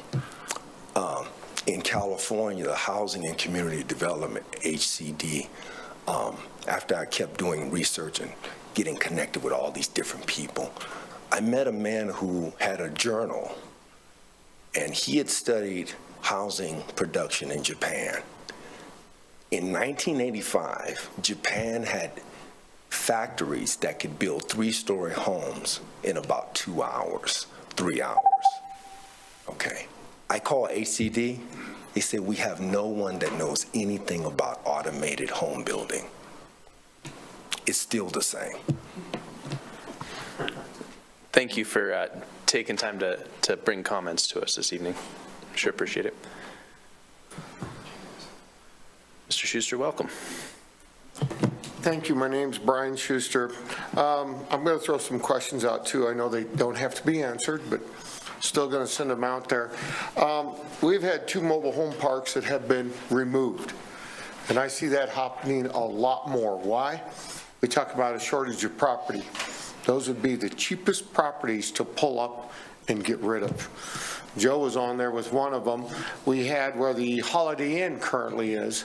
We had a trailer park there, and as those people got removed, we had some extremely angry people here saying, how can they take my house?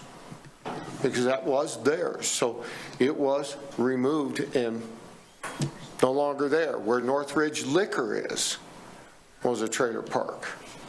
And I can see those as the easiest one when we need more property is people are going to sell out and then they're going to be told to move.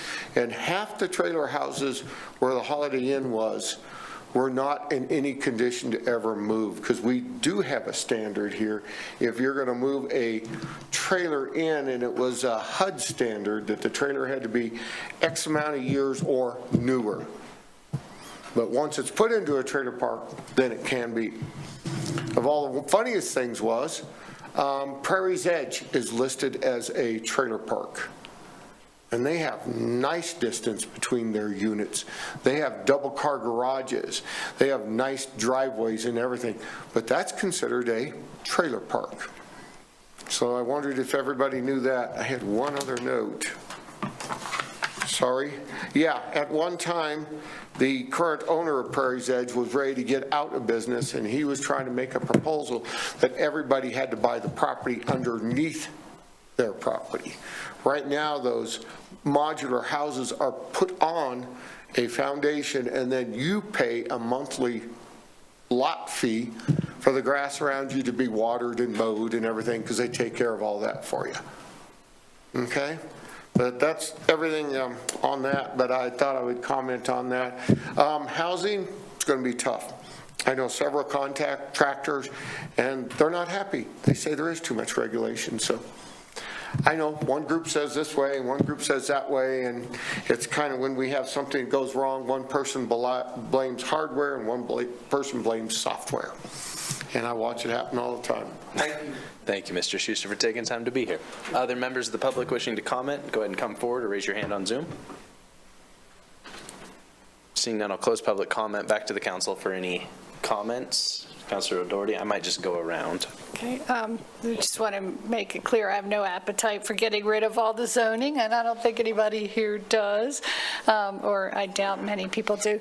And also, I have no appetite for trying to shut down mobile home parks and put even more regulations on those folks, because they're told by these out-of-state, and they're all out-of-state coming in, and they say at the mobile home university that it's like owning an IHOP, and all your clients are your whatever your customers are chained to their table, to their so they really puts them in a bind. But I know one of the things that's been required by these parks is to get rid of the hitch on your, like, because it's unsightly. So they're putting a lot of aesthetic things in there, I guess, to drive people out that can't afford to do those things, like take down the fencing that they never put there in the first place, things like that. So I don't have any appetite for being another entity trying to make them look pretty, because those of us that live in our nice single-family homes don't want to look at their trailers. So I just want to make that clear that it's hard enough. It's hard enough for those folks, and it's their only thing they have, and to put more regulation would not be good for them. Thanks. Thank you, Councilor. Councilor Shumway, do you have any comments? I'm just going to work my way around the dais. I do, but I'm not going to make them. I think I've got myself in enough hot water already. Thank you, Councilor Shumway. Councilor Pierce, anything? No, just thanks. I made all my comments during the presentation. Thank you. And questions, so thank you. Thank you. All right, Councilor Newman. I wanted to say something about the lot sizes and setbacks. That would be, if I remember right, when we approved the last plat out at 30th Street, they were kind of smaller too, so it'll be kind of nice to see how some of those sell. And what got me thinking about it was there's a Strawberry Hill in Kansas City, Kansas, that is like the smaller I guess, as Councilor Shumway put it, like the Sears houses back in the day, to where, like, I had to like turn sideways to walk through some of the houses is like how close their setback was. Part of the reason why we moved from there, because I needed a yard. But those are like really sought after houses now. And so I'm wondering if some of these setbacks and lot sizes and some of that stuff, because that's thinking outside the box, and maybe some of that would sell too. I also got an email to say we'll probably never have slums in Laramie, so I wanted to put that on there too. Thank you, Councilor Newman. And I think you don't have to wait to see some houses that are on these smaller lots. The council approved like sort of an exception to code in Grandview Heights. It's along Buckskin, I think is the name of the street. It's right off of Bill Nye. But there are two of them that have been built, and I'll just tell you, they sold for more than $500,000, and they're on 2,500 square foot lots. So they will sell for sure. But they are, I mean, it has like a 5-foot setback, so you're quite close. And can I? Please, of course, yeah. And I know they'll sell, but I was like, how popular they would sell, right? So Yeah. if we can start doing that more, that's kind of what, Sure. right? I also don't want to spend $500,000 for a house, but that's here or there. Yeah. Councilor Richardson. I just kind of wanted to echo Councilor O'Doherty's comments about the mobile home parks. I feel like a lot of what we're seeing isn't necessarily improvements that need to be made, but more on that predatory kind of side of things. So if we can try to think on that and support whatever things are happening at the legislative level, I think there is a little bit of work being done, or at least starting to be done, so. Thank you, Councilor. Councilor Gabriel, anything? On to the next work session. Okay, we'll get there. If you two on Zoom have anything to add, just raise your hand real quick. Vice Mayor, please.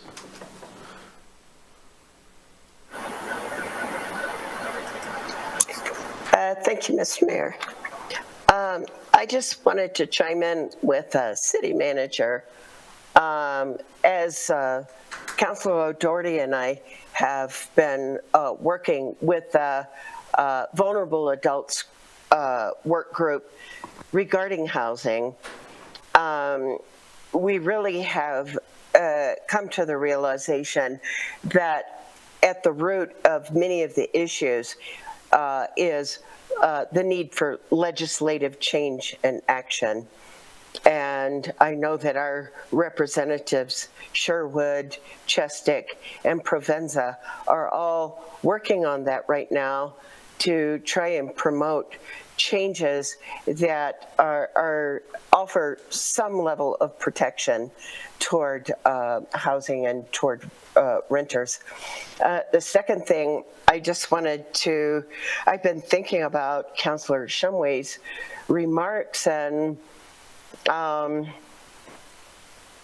you know, sometimes the road to Hades is paved with good intentions, and I think we need to really think about unintended consequences.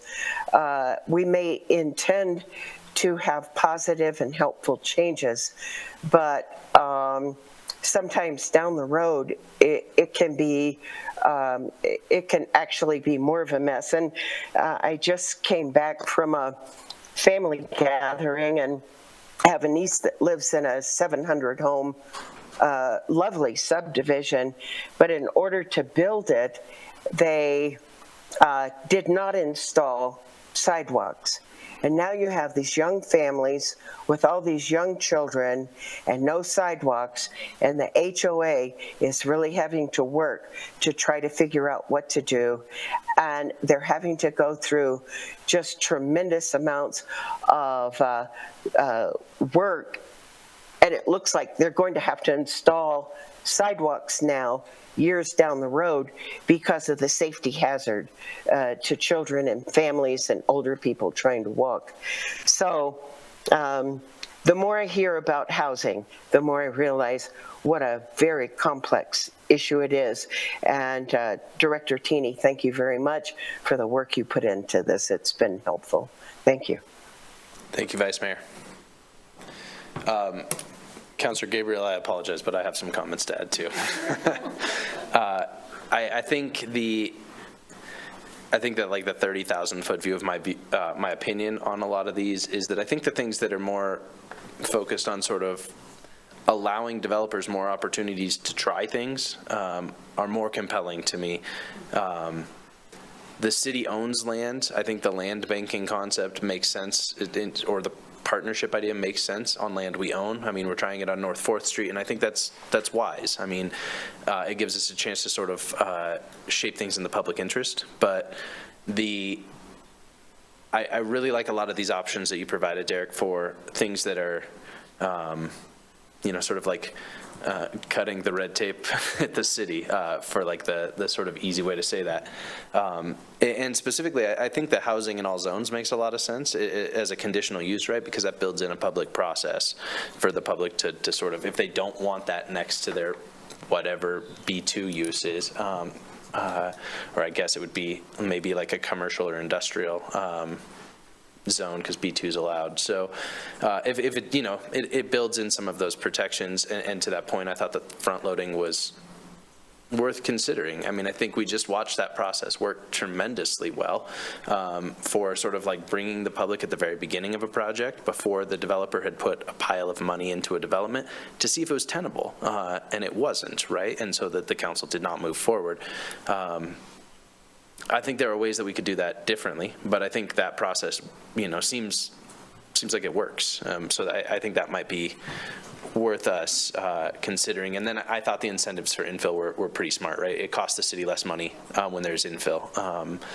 And so I thought that was wise. And then to the councilor's points that we're worried about sort of like the adding preference to one development versus another, I thought the reduction of sort of those, I think you called them, I wrote it down somewhere, well, the sort of tap fees, I don't remember what they were called, but I thought the reduction sort of across the board might be worth exploring, and I think just allowing developers a little ability to tell us what's working for them.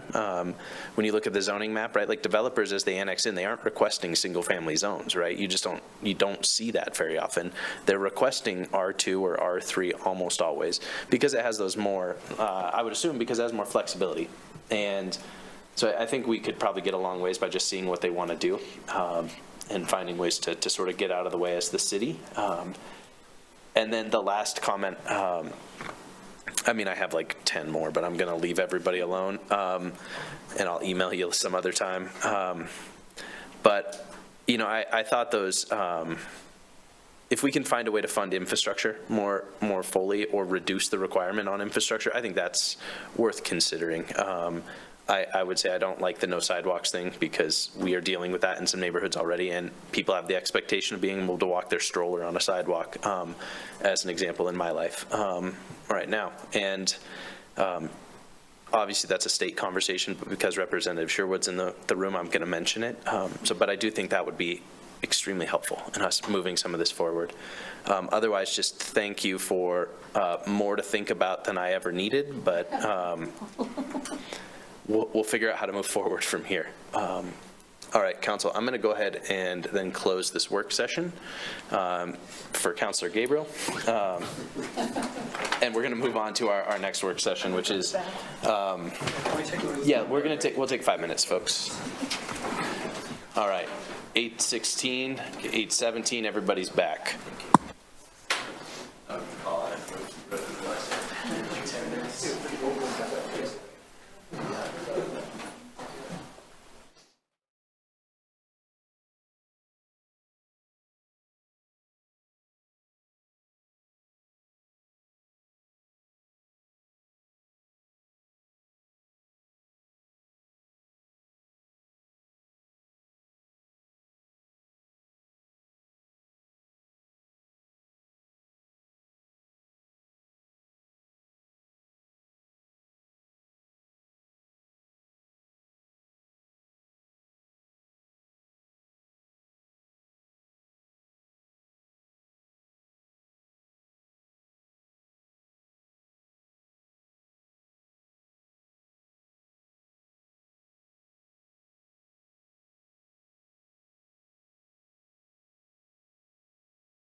20 minutes, let's do it. All right, folks, wrap up. I feel like there's a wall where no one can hear me past the second row.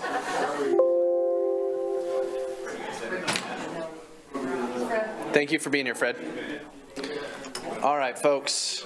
Councilor Gabriel is going to watch from the audience, which is just fine. All right, we're going to open our next work session, and that is rental regulations update and licensing program, and I'm going to recognize the city manager. Actually, city clerk. City clerk, thank you. Welcome. Thank you, Mayor. Thank you, Council. So tonight, we wanted to give you an update on the rental housing ordinance and the progress that we have now at this point. So with that, this presentation was created by the City Manager's Office, kind of a combination of everybody's work here. So we want to just review when the rental housing code went into effect, the efforts that have been made to publicize the ordinance, data showing where we are today. And we tried to include some visual aids and then some final tips and takeaways. So with that, the rental housing code was adopted by City Council in December of 2022. As you can imagine, after the adoption of the ordinance, we then had to start creating materials. So it didn't hit the market to be able to be applied for until June 30th of 2022. So with that, folks could go in and apply for their 2-year rental housing license and get that ball rolling. The full ordinance didn't start to take effect until the habitability standard enforcement took effect on January 1st of 2023, which is also when the complaint portion of the ordinance took effect. So at that time, if a renter cannot come to terms with their landlord over maintenance issues that are included in those minimum habitability standards, they can file a complaint with the city of Laramie. In order to do that, the complainant needs to have reached out to the landlord with the issue. The reason for that, in my understanding of the council that adopted this ordinance, is to give that landlord an opportunity to respond to the need. It's possible that maybe they weren't aware that they had a leak under the sink, and so it gives them the opportunity to get a plumber in there and get that fixed. There were many reasons that we saw before the council adopted this for putting minimum habitability standards in place. We received several phone calls in the city manager's office, as well as the council receiving many email complaints and phone calls, and ASUW sending on their feedback from students at UW that alluded to mold in the apartments, appliances that weren't working properly, one of those being the heater. I've had some landlords pretty appalled by the thought that someone wouldn't provide 68 degrees within their rental units, but we've had several complaints about that. So, and that was stuff that all came in prior to the code. So we don't have a lot of written stuff for some of those complaints, but that's all the council's seen numerous responses in that light. So let's see. After that, there's one part of the ordinance that's still not fully in effect yet, and the council had allowed 2 years for the egress, ingress, and emergency escape windows to be installed. We had homeowners saying that it was going to cost them thousands of dollars to have those installed. So the council did give a 2-year grace period on that part. If they could meet the rest of the habitability standards within the code, they could apply for a rental housing license with the acknowledgement that they would have an egress, ingress, emergency escape installed in all sleeping areas by January 1st of 2025. So we're kind of reaching that next time frame of the rental housing ordinance where the egress windows need to be installed, and we're at the renewal period for that first go around of 2 years of licensing. So this. Councilor Doherty, please. So is that 2 years from, so the middle of the year, because I was confused about a letter.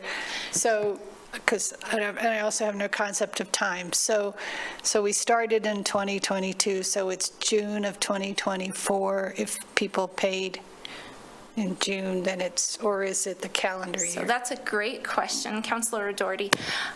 Through you, Mayor. We gave them an extension or grace period. If they applied in June of 2022, they got those first few months at no charge. So their first 2 years started January 2023, ends December 31st. And so then the second year would be January 1st to December 31st of 2024. So that's why that first cycle is getting ready to expire this year. Does that make sense? Thank you. That might be an incentive to get them to start registering as soon as possible, you know? Thank you. Councilor Newman, please. I wasn't on council when this was approved. I was trying to follow it because I knew it was something that was hit on a lot when I was campaigning. But with the windows, I know a lot of people had to change them, and it's costly. Did we look at other, or did council at that time look at other avenues, because I know there's like ladders that you can install if they're not low enough. Did we look at that? Because I wasn't on council, so I don't know. Thank you, Councilor Newman. City Manager. Thank you. I don't recall any conversation about that. And generally, the egress windows we're talking about are for garden level or subterranean sleeping rooms. And I don't know of another way to get out of there. I don't recall any conversation. I certainly would stand corrected if the members of council do. City Manager, I recall one conversation about, say, I don't remember what the measurement is from Correct. floor to window. Yes. But there was a conversation that if you, this was a public comment encouraging us to do this, and I don't recall if the council allowed this or not, but it was sort of like if you provided a step or then it would be sort of considered compliant if it complied otherwise. Right, right. Councilor Shumway, Councilor Pearson, I'm coming back to you for you. Mine has something to do with just that. Can I say it real fast? Yeah, Councilor Newman, the floor is yours. That's why I brought it up. I got an email about it, so I just wanted to double check to see if it was ever talked about before I made any statements about it. So Great. Councilor Shumway and then Councilor Pearson. While we're on this. I also was not on council, but I understand that the egress window or the area needs to be large enough for a firefighter with full equipment can get in and out. It's not just for the people sleeping in the bed. It has to be big enough for a firefighter. So that cost, my understanding from talking to contractors, was in the neighborhood of $50,000 to $75,000 per window. That's what they told me. Okay. Councilor Pierce. Yeah, as I recall, and I actually have it written down on a little sticky at home, the actual square footage, or I don't know if they gave it to us in feet or inches, but the actual total area of the egress window, what it had to be. So, like I said, I have it at home. I probably should have brought the sticky with me, but. Seems like maybe Councilor Richardson has it. Is that what the pointing's about? Oh, Please. so I was just looking up the cost to install egress windows. Go ahead and throw that out for Between 2 and 4. Okay. 2,000 and 4,000? Yeah. People will get in line for that, I guarantee you. Yeah. And they are. I installed one for 2,000. No, You they can do it aren't. yourself, No. but contract it. Well, that's interesting. Yeah. Okay. And I have heard from local contractors 7,000 is a realistic estimation now in Laramie, but that is to have it installed for you. But I think we're all, maybe we should spend less time playing contractors on TV, maybe. City Clerk, did you have something? Mayor, I was just going to offer, if the council wanted, I do have the ordinance pulled up, and Okay. The dimensions are within the ordinance. So under egress, ingress, escape, emergency escape, it says each dwelling must include not less than 1 point of egress, ingress, and each in each sleeping area shall have an emergency escape not less than 5.7 square feet with a minimum size net clear height dimensions of 24 inches and a net clear opening width of 20 inches with a minimum height from the finished floor of 44 inches. Thank you. Welcome. And council, just to dovetail on that, as I recall, that was taken directly from the building codes. Right. Thank you. Councilor Doherty, did you have something to add? I just want to say one of the reasons to not just we didn't say you could just stack stuff up, because you still have to get through the windows. So there are basement apartments where the window is right up against the ceiling. So to try to get through that, it's not safe. Thank you. City Manager, back to you. So to the next slide. So let's talk a little bit about what we've been trying to do to get the word out on this ordinance in the last few years. Right after you passed the ordinance, we prepared all kinds of materials, public information materials, as well as just the materials needed to administer and implement a new ordinance, like applications and checklists and self-inspection checklists and those sorts of things. We have, of course, published the ordinance in the local newspaper, which is required under statute, but certainly makes it available to all members of the public.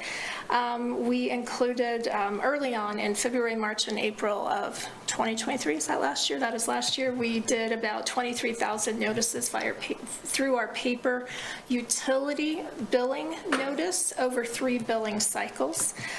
We have done more social media posts, newspaper, press releases, et cetera, and city news flashes than I could even count or ask my staff to go count. And then most recently in April, we conducted a direct mailing.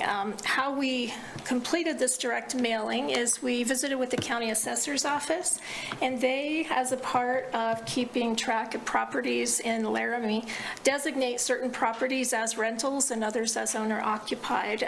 They had a list, or they provided a list to us of 2,876 property addresses within the city of Laramie that they had classified as rentals. We cross-referenced that list with the list of units that were registered. In other words, trying not to mail letters to folks who had already licensed and registered their rental. And we sent out a little more than 2,000 letters a few months ago. Thus far, we had 71 returned for not, proper addressing. About 175 replies generated from those 2,184 letters, with people calling in to help us update our database. A common bit of information that we hear from the property owners of these supposedly rental properties is that they are owner occupied. They or a family member are living in those rentals, and so they're not actually rented. And of course, that's self-reported by the property owner. People already tell us that they themselves, the actual registered property owner, may be living in the unit, or they no longer own that unit. And of the letters that we sent, 273 have registered since those slightly more than 2,000 letters were mailed. Each time we receive a bit of information about an address, we update our database, just showing that they made contact with us and perhaps told us, nope, I'm not a rental, family member or myself live here, so that we are keeping some history of that. Councilor Doherty, please. Do you know what the census considers? So if my sister lives in a house that I own, is that considered a rental to the census? That's a great question. I believe that is self-reported, isn't it, as the census takers go out and gather that information, but I can't say that definitively. That's something we would have to do a little more research on. Thank you. The census does have information.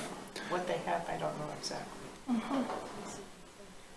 Yeah, I was going to say, I think it's the simple question of do you rent or own your home, which wouldn't get to the sort of like family member of the owner piece maybe, but. Correct. Okay. City Manager, back to you. So I'm going to let Todd talk to you a little bit about the complaints we've received, and then I'll come back up and wrap up. And I can promise you our presentation is shorter than Derek's. Our brains cannot handle that again, so thank you. Assistant City Manager, welcome. Yeah. So what am I pushing to advance the slide, Nance? To the right. There we go. All right, so since we started taking rental housing complaints, we've actually received 22 rental housing complaints. I just received one today. But they go through MyGov. They either register online or they register on paper, and then the city clerk's office put them into MyGov, and then they come into my office and we start assessing the processes. I pulled together some of the complaint stats for you. Substantiated and unsubstantiated, we have 59% of them are substantiated, which is roughly, I think, 12 or 13 of the 22 complaints. Maybe it's a little bit more than that. When you look at what it took for what's happened, we've had 41% of them corrected. We've got 23% of them ongoing. 23% were closed as there was with no resolution, and that's basically happening because they're complaints that people have moved out.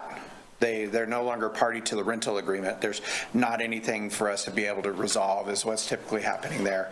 And then 13% were closed, no violation. And a couple of those was one, we had two complaints. One was about egress from the apartment complex, which the fire prevention office checked. There was no complaint there. It was actually legal egress. And then the same person complained about odor coming from another apartment. Well, odor is not something that we handle under the rental housing ordinance. So we've been able to close some of the complaints out that way.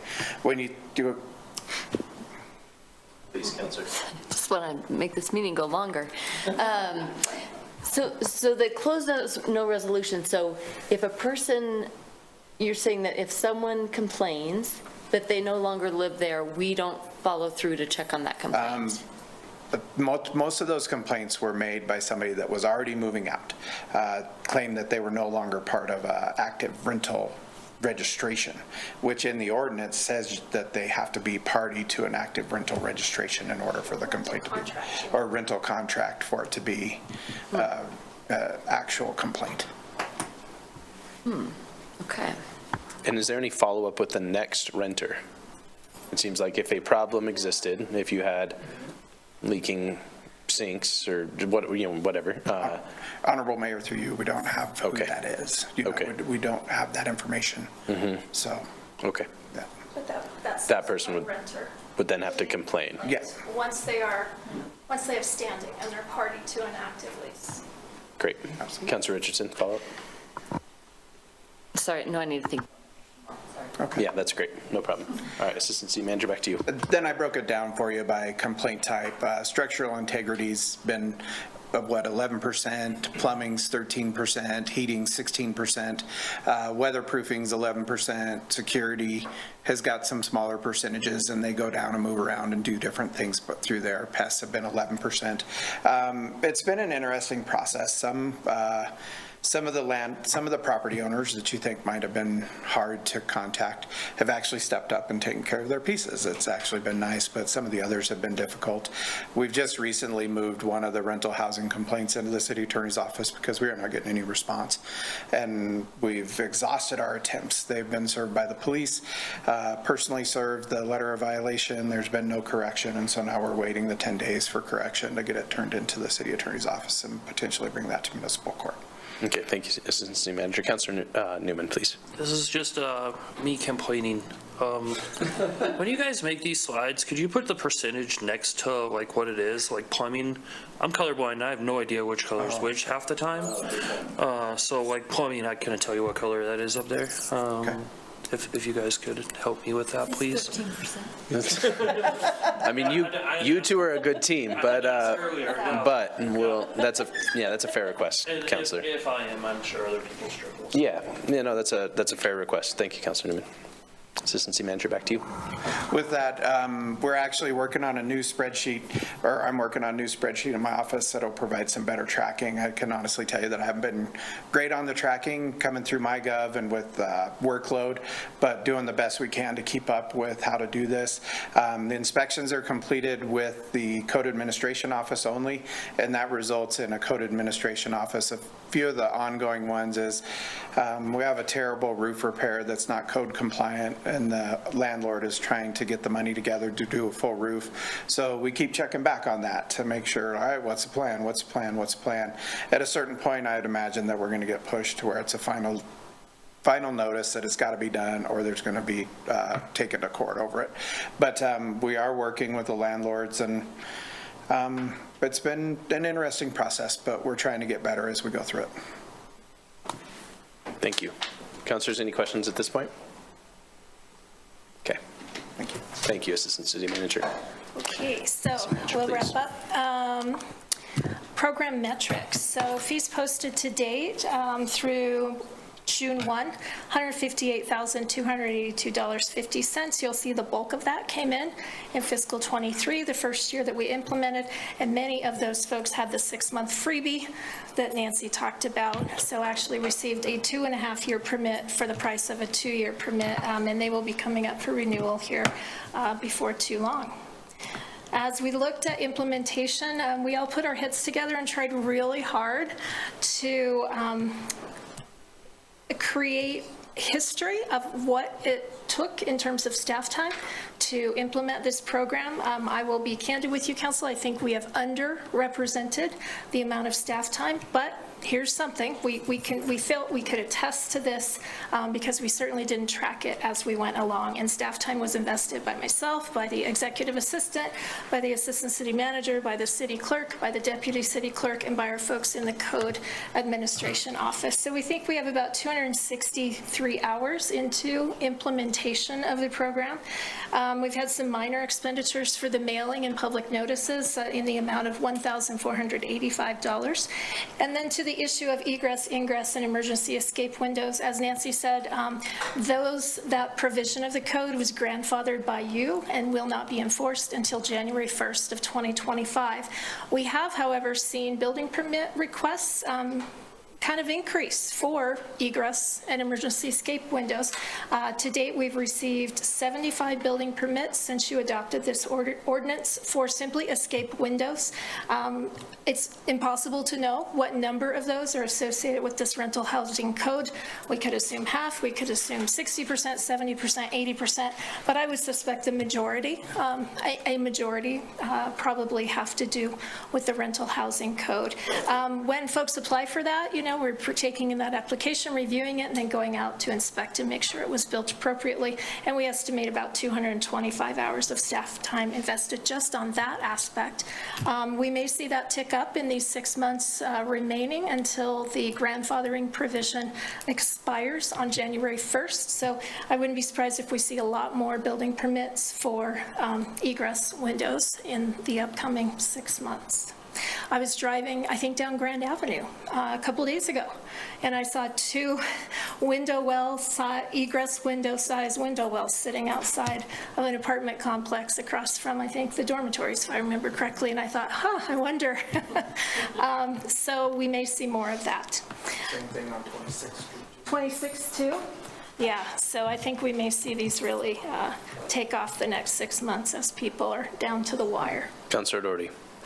I saw on Facebook people asking about contractors, and I felt as a city councilor I shouldn't put in who our contractor was, but if contractors could give this, let the city know that they do egress windows, could we give a list of contractors that do that? I think that would be easier than asking on Facebook.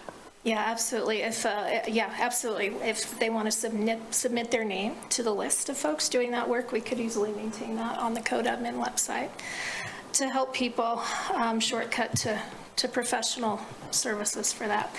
So in total through May 20th, we have issued 1,396, roughly 1,400 licenses. We believe the number of dwelling units that need to be licensed is just under 4,000, 3,986. So we're at about 35% based on our best estimate of how many dwelling units in total there are in the community. I will remind you, there is no perfect number or definitive source for how many rental units are in this community, but we've tried to estimate those as we've gone through. That number is the number of licenses. Oh, goodness, Nance. I totally thought it was... Yeah, okay, I apologize. I misunderstood. Nancy put this little chart together. So in the 1,396 licensed rental properties, there are 3,986 dwelling units. And if you do I need to define that? Does everyone remember what a dwelling unit is? Okay. And then we processed since the April 5th mailing, I mentioned this 273 just in the last couple months since that big mass mailing that we did. I'm going to skip this slide and go forward to, maybe if I can figure it out. Now what did I do, Nance? Okay, I wanted to go to this slide first. So when I say there is no definitive or magic number that we can find that tells us exactly how many rental properties exist in this town, we threw this slide in, which is actually, you might recall, those of you that were on council when the rental housing code was passed. This is a slide you've seen before. We presented it to you on first, second, and third reading. The table that you see there is the critical piece of information, and this is directly from our housing study, but also derived from the most recent census data that was available at that time. And as we said earlier tonight, we had 8,360 housing structures in the community. The census reports that 54% are rented and 46% are owner occupied. So using kind of the best data we can find from definitive sources, we back into a number, and we believe that there's probably about 4,800 to maybe 5,000 rental properties in Laramie. And I always just try to keep in mind 50-50, right? College town statistics, half are probably owner occupied and half are probably rentals. So going back and closing out. So final tips and takeaway, or final observations. There are a couple of things we think are probably causing a fairly high rate of noncompliance, meaning rental properties that have not registered and been licensed through the city's rental housing code program. And one of those we think is there was litigation, as you know, challenging this ordinance. The ordinance has been upheld by the court, but there is misinformation floating around the community, people who think that it is still being litigated and is under question. That, of course, is not the case. The court has upheld this ordinance as of right now. I'm not going to get into any detail about it, but the city attorney could certainly speak to that more in a public forum or with you individually if you'd like.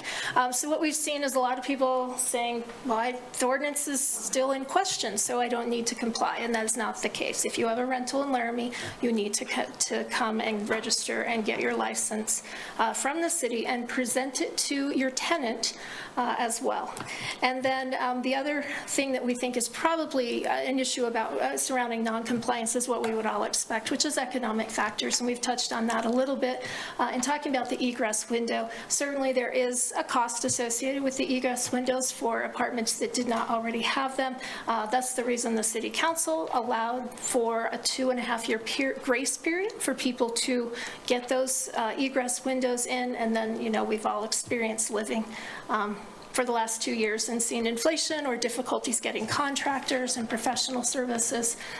So just real world circumstances that are likely affecting people complying with the ordinance. I would remind folks, though, as Nancy said, if you are a landlord in Laramie, if you have not gotten your egress window in yet, you still can get a permit through the city for your rental and do that today, right? Just they're asked to attest that they will pursue and install those windows by the deadline of January 1st of 2025. And that's it. That's what we have for tonight, unless you have more questions for us. Yeah, Councilor Doherty, please. I think it's nice for residents to know they can look up to see if the apartment that they rent is on the list or that they're looking at. But I did find it hard to look at because of the way it's sorted by the street number. It would be nice to sort it by street and then the street number so that 111 is not followed by 1011. I don't know if that's changed. The last time I looked, it was just a string on a PDF. City Clerk, please.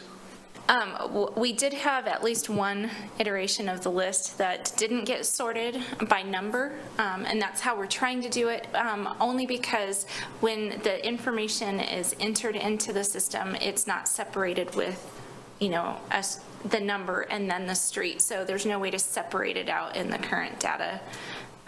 So we're trying to put it numerically to make it a little bit easier for folks. There was, like I said, one or two iterations that didn't get sorted before it got published, but. Counselor, please. There's software to do that, to parse it out. And I started doing that, parsing it out, but then I was using the PDF, so that's a pain. But the other thing is, don't we know where the permits were issued? Can't we match that to the rentals? I mean, isn't there an address for both and they can be matched? Let me make sure I understand the question through you, Mayor. Councilor Jory, are you asking the list from the county that said it was a rental? Did we cross-reference it? No, I'm sorry. I don't know why you can't read my mind. You said there were like 75 building permits for egress windows. And then you said, but we don't know if they're associated with the rentals. Seems like we should be able to figure that out by just matching address to the building permit? Yeah. Or is that? Mayor, through you, Councilor, we could. We just did not do that. We just didn't, because we'd be doing it by hand, and we didn't necessarily think it, I at least, I don't know about everyone else, I didn't think it was critical for tonight's work session. But if you'd like us to do that for future, we can, absolutely. Other questions, Council? Councilor Pierce, please.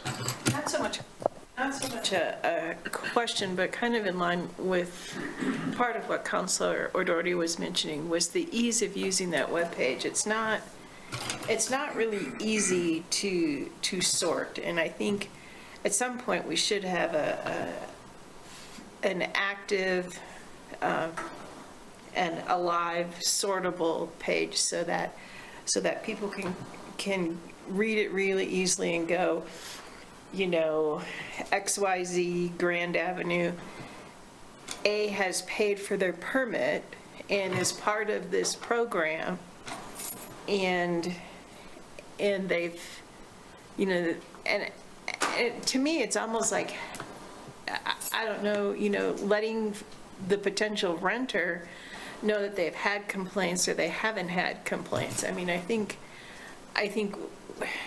we need to take some responsibility at some point and just let the community know that where there's some issues in some of these complaints, and also let them know where this is our list of folks that have actually gotten a license, and here's a list of, you know, they will know if they're living at XYZ place and it's not on that list, they haven't participated in the program. Right? And at some point, there needs to be some penalty as well as enforcement and some sort of an inspection process of what's going on. I mean, it's not like, let me just go a little bit further and say, I think your good landlords are paying very close attention and perhaps should be incentivized or rewarded. And I don't necessarily think our bad landlords have improved, if you want my honest opinion, because of this. And I think that was the goal, was to make sure that folks that were renting actually had heat. You know, that there was a habitability standard, that when you went to turn the light switch on, you know, the electric worked, right? So I don't know if we've hit our goal so much, and I'm not so sure this presentation let me know if we did or if we didn't, frankly. So, and that's kind of my interest, is to see, you know, if we could get better or if we have. And maybe it's too soon. I don't know. You know, we've only been at it for a while. But like I said, I think we should incentivize the folks that have and landlords that have, and make that website just a little bit better, frankly. Mayor, through you, Councilor Pierce, as we've talked about, we are publishing an address list of the properties that have been licensed. We have not published a list of addresses where complaints have been received. I believe that we can do that. I would likely check with the city attorney to make sure that's all a matter of public record. I believe it is. And then with respect to the enforcement of the ordinance, as you recall, the ordinance can only be enforced upon complaint. So as I understand it, we do not have the ability to go in and check to see if a property is owner occupied, or to check to see if it meets the habitability standards, or to ask a landlord to show proof of licensing and registration without a complaint to initiate that enforcement action. Thank you, City Manager. Councilor Richardson? These are questions this time. That's all right. We're tired. Can you remind us what the fines are? Yes, I'm actually in that section. Let me pull it up for you.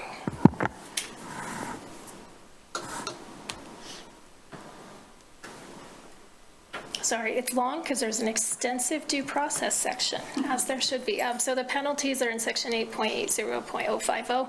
A fine of not less than $100, but not more than $750 for each day or portion thereof that the violation exists after the deadline time limits in the notice of violation have passed. Any person found guilty in municipal court for violation may be subject to administrative revocation of rental registration and any other relief to which the city may be entitled. Great. Yep. Another question? Yeah, please. How are we using that $158,282 that's been collected? Is that going back to support staff time and that sort of thing as we're doing it? Yes, there's no sort of designated use of it. As I calculated the staff time associated thus far, I estimate we have about a quarter to a half of an FTE committed to this program at this time, and recognizing that we have many, many, many more rentals to get licensed, which then creates a bigger body of potential complaints to be made. I've been sort of trying to track it to see if we need to add staff. We have not yet, and so those funds are just going into the general fund with no specific purpose other than just supporting the general activities. Thank you, Councilor. Other questions? I have a question for the city attorney, and that is, can a landlord include in their lease a clause that prevents a tenant from complaining to the city, or can they, I have to hear myself talk, sound like a frog, but can they either prevent complaint, or can they write out that can they sort of declare they're not compliant and say, this apartment, you're signing this saying this isn't? Well, let me be precise in answering that. They can do whatever they want in their leases, but it makes no difference to our ordinance and our regulation of their rental unit. I can imagine, many hypothetical situations, and they'd have to be worked out in court between the landlord and the tenant. But they cannot affect, for instance, the landlord's obligation to provide heat, hot water, all the things that are required in our regulation. Thank you, City Attorney. And I mentioned those, Council, because those are both examples of tenants that I have seen leases that those are included in. So I think that is something we're seeing. And then the other comment I wanted to make is that I think it might be worthwhile to reach out to property management companies, because they are seemingly growing their control, and maybe that would be, in the benefit of the doubt that maybe some folks still don't know, because not everybody watches a council meeting on Tuesday nights, right? Or reads the newspaper. So giving folks the benefit of the doubt, maybe that's one other way to reach them. I mean, I know of one particular unit, because a friend of mine lives there, that an upstairs apartment where he lives is licensed, but the downstairs apartment is not licensed. One house converted to 2 units. And I can only imagine it's because the downstairs, it's managed by a local property management company. I can only imagine it's because it's not compliant, and so they just are ignoring it and hoping the person doesn't complain, right? I guess, I just wanted to add those notes. And then I think that the final piece is continuing to try and give the benefit of the doubt, but I think we're at a point now where we're starting to hit a point of the good landlords have registered, right? Like we took pains to ensure that this ordinance was by complaint only, and sort of targeted folks who wouldn't deal with their problems. Like if they had a rental unit that wasn't up to standards and we're ignoring the requests to fix it, that we would enter at that point. But now it feels like the folks who were going to register have registered. And so we should be considering a conversation about, I think we have it in sort of our ordinance when enforcement will happen, but no one wants to be in that enforcement zone. Like, I can't imagine there's a council member that's looking forward to that. But it does feel like we're at a point where folks are being punished now for being good landlords, right? Like they're living by a higher standard than what other folks are living by. So those are the only comments I wanted to make. I'm going to go to Councilor Richardson and then Councilor Gabriel. The biggest complaint that I have heard from landlords is that this doesn't seem to have any teeth, because the cost to install an egress window, for example, is more than the fine that they would get. But based on what city manager stated, that each of these things is $750 per day, that it is not corrected, is probably not the case, right? That would start to add up for an egress window and end up being more cost. But I think that's the frustration that I've heard from people, is that fine. And to your point of like rewarding the good landlords and doing with others, if we are starting to collect these fines more frequently and being more, I don't know if aggressive is the right word for it, but I mean, potentially down the road, it could be that we really hit those bad landlords hard and the good landlords can apply for something to improve their unit, some funding that we have collected through this process. And again, working with UW and having a list of those great landlords that they can share with their students there. And then, if they aren't compliant and we have proven they aren't compliant as a landlord, there's a list that shows that they aren't, so that we really are trying to incentivize the positive. Thank you, Councilor. Councilor Gabriel? Thanks, Mayor. Please. I think you said, Janine, 37% compliance, something like that? 37 or 39? Yes, let me confirm the number, because I'm getting a little rummy too. So. Yeah, I just wanted to follow up on, and then you talked about the mailings, the over 2,000 mailings that you've sent out. So what is the next plan of attack? Or did you cover that and I missed it? 1396. This is, let me double check that number, because this is on the slide that it's lower than that, because I was using the wrong number, interpreting Nancy's data. So in the 30 to 35%? Of 4860. So that's more like 28%. Yeah. Okay. So what is the next plan of attack then, to kind of get more people, or? Great question. And I think what I would say is I like the suggestion to try to mail all of the rental property management firms in town. We continue like every month, every couple months, putting out social media and press releases. Beyond that, I think we're all ears, council. If you have ideas. Yeah, and I will add this just to close that. We knew, and it was discussed at the time of adoption of this ordinance, that it would be an ongoing process. But I will say, we know that without teeth, carrots are great. Sometimes without teeth in an ordinance in terms of some kind of significant enforcement or stick, we may not ever achieve full compliance, to be candid. Thanks, City Manager. Councilor Shumway, Doherty, and Newman. I wrote down a number, and it may be wrong. I think our city manager said, after checking with the assessor, that we had 2,876 rentals. In our PowerPoint, we have a different number. We have 3,686 or 3,986. Yes. So I think through you, Mayor, Councilor Shumway, this is why I say there's no definitive number. So the county provided us a list, and according to their records, there were 2,876 addresses noted as rentals. Right. But then, when we look at the census data, we get a slightly different number, and that number would be roughly 4,800.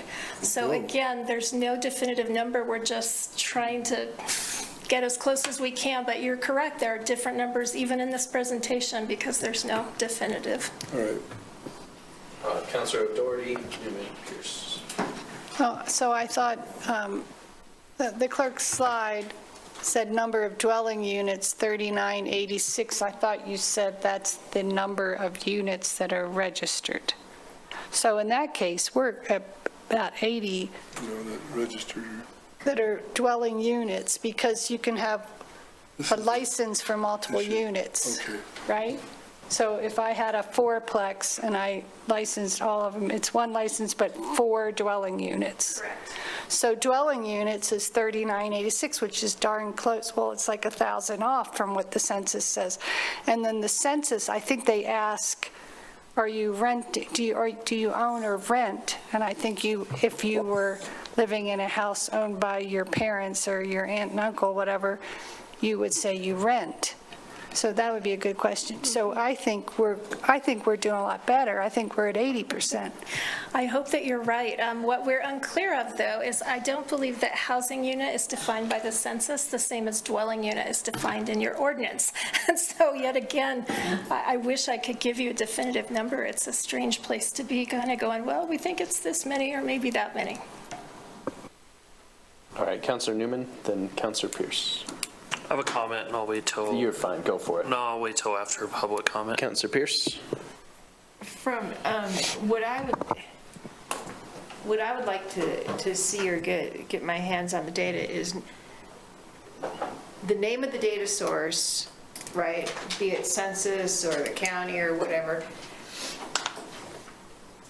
And then the conversion, then showing that number of how many what our collection was or how many units actually registered. So we can say our range is, depending on whose number you take, right, is between 28 and 35% or whatever the number has to be. I would like to see that at some point to get a handle on the rough estimate of what landlords have actually registered and have gone through this process. And then I would like somehow for them to be rewarded or thanked, or we really appreciate the fact that they've done this. I mean, I think that's great, right? And then we somehow figure out how to get the group of folks that haven't done this to potentially figure out how to get them to do it. And I think having a halfway decent webpage that lets the community know the folks that have. We don't necessarily have to say that they give a list of who hasn't, because if they're not on the list of who has, then they haven't, right? I mean, so. Thank you, Councilor Pierce. All right, any other comments or questions? All right, I'm going to turn this over to the public. If any member of the public wishes to speak to the council, come forward in the room. There's no one left on Zoom. It's your chance. Okay, seeing none, I will close public comment. Councilor Newman. I thought there'd be public comment. Anyways, I still hate this ordinance a lot because I do feel like we are punishing the good at this moment. And I don't know, I guess that just leaves a bad taste in my mouth because, and there's no real good way to track if we're doing good. I've heard it could be 30%, 20%, 80%. Like, how do we actually, we have to have some sort of tangible way to track this better than we are now. Because I think, and what I've seen nationwide in different states that I've looked up, people are just selling their rental houses now, or letting them sit. Actually, I have a friend back home who, he just lets them sit, and he takes them as a loss now because he doesn't want to do the rental stuff, even though his houses would probably pass. So I just think there's a better way that we can go after what we're trying to achieve, which is, a safe house for people to rent without punishing the good people. And so I don't know how to fix that at this moment, but that's just my rant. Thank you, I've been Councilor. doing that a lot tonight. Well, that's all right. You're just fine. We got all night, Councilor Pierce? Yeah, no, I think you're on track to some extent with that. But I would say that we need to remind ourselves that we originally did this because of habitability. We didn't go, we're talking very, very basic requirements that these folks, that these renters should be allowed to have, right? We're talking about hot water, we're talking about heat, we're talking about electric that's not gonna, blow up and have to plug in, 35, space heaters or whatever. We're talking about very, very basic standards here. So I think we need to really remember that and say that more than once, that this is about just very basic habitability standards. And I think, anyway, I'll just stop there, but I think you're right. I think the folks that have paid attention and have done this are, thank you. And, it's finding the folks that haven't is something we need to figure out how to do. Councilor Doherty?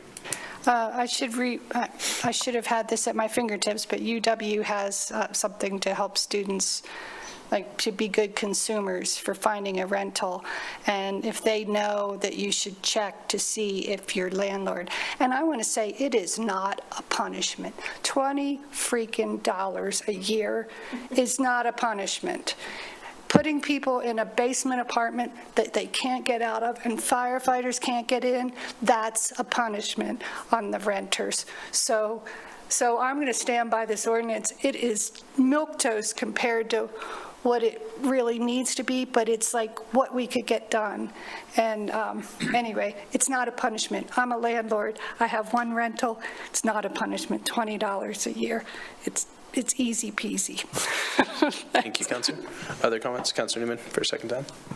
It is a punishment if you're following it and I'm not, though, because you're getting punished for my lack of doing what's right. But my question's for probably city manager.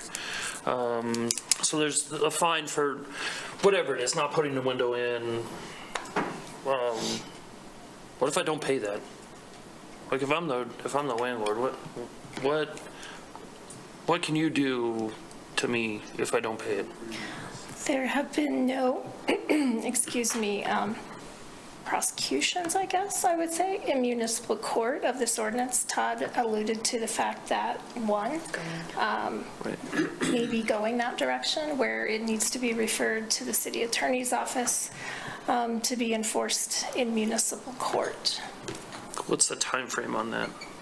Well, as I mentioned earlier, the ordinance has very extensive due process, and I would say, if I had to characterize the council's intent that was captured in this ordinance, the intent, as I understand it, was that the city manager or staff would enforce this ordinance only upon complaint and would really try to work with the landlord and do everything we could before we refer anything to the city attorney. So Todd, I'm gonna ask you, the one that we have that's been going the longest and been unable to achieve compliance or resolution and might be getting to the point of going to the city attorney. How long has that been in progress? 7 months?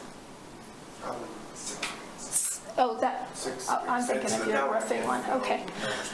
6 weeks. By and large, and I'll let Todd correct me if I'm wrong, the landlords are responding and they're trying to work with us. And so nothing has gone to the city attorney's office to be prosecuted in the court where the fines would be assessed, is what I'm getting to. City Attorney, do you want to add to that, please? Or maybe to that specific question? Yeah, look, I'm trying to help out the city manager here. Let's not kid ourselves. This ordinance is the same as the ordinances that say you need to stop at a stop sign, that you shouldn't drive drunk. This is like every other ordinance. If it comes to us for prosecution, and it's the assistant city manager, Todd Fieser, that I work with the most, who's been excellent at not bringing them to my office. But if it comes to us for prosecution and we win that prosecution, it's the same as every other ordinance in this city. So there's no reason to sugarcoat that. There's no reason to pretend that it's other than what it is.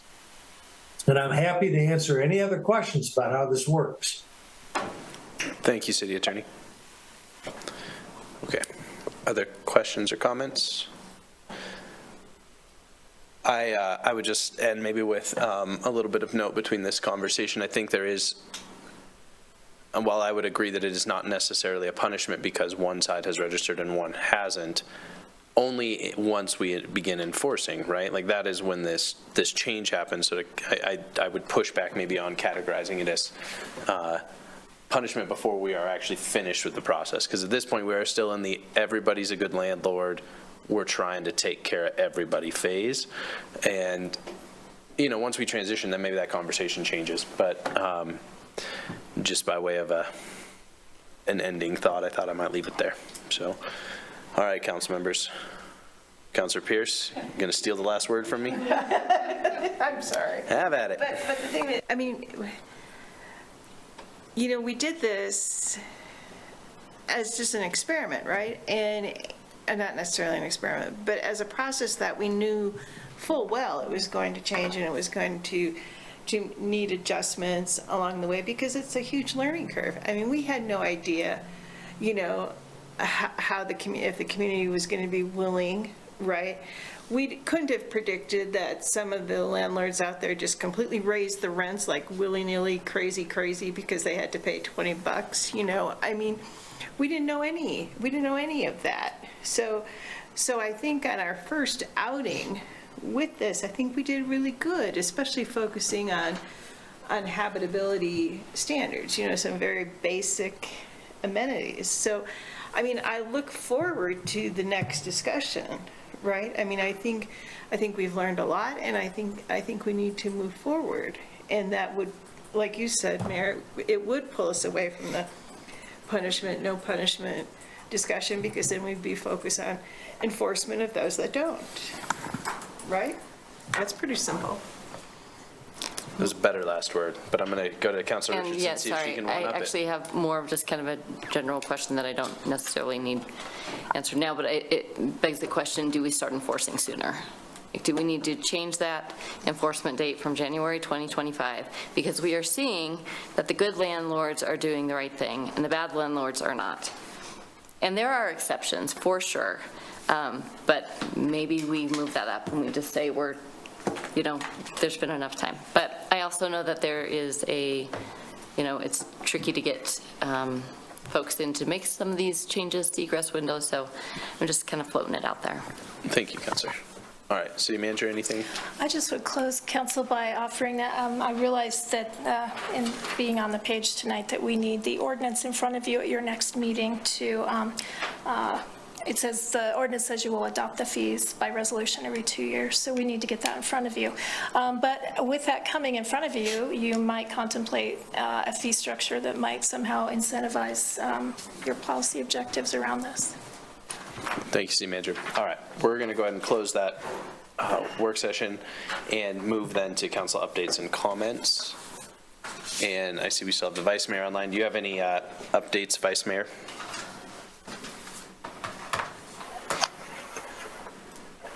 I have none at this time. All right, thank you, Vice Mayor. Get feeling better. Councilor O'Doherty? Thank you. The Environmental Advisory Committee met on Thursday, and committee member Kyle McDonald came up with an actionable waste reduction and diversion initiatives for the EAC to consider. And what the committee decided is that they would like to help the city and solid waste to construct a survey of households and business to characterize waste, so to use our Sun City or something with the money that we've allocated to boards and commissions. They would like to help be involved with Mr. Slingerland and probably the city manager's office to come up with a survey so that we could find out who's composting and, do you recycle, or, just do some basic first survey the public. So that was a first step that the Environmental Advisory Committee would like to do. Thank you.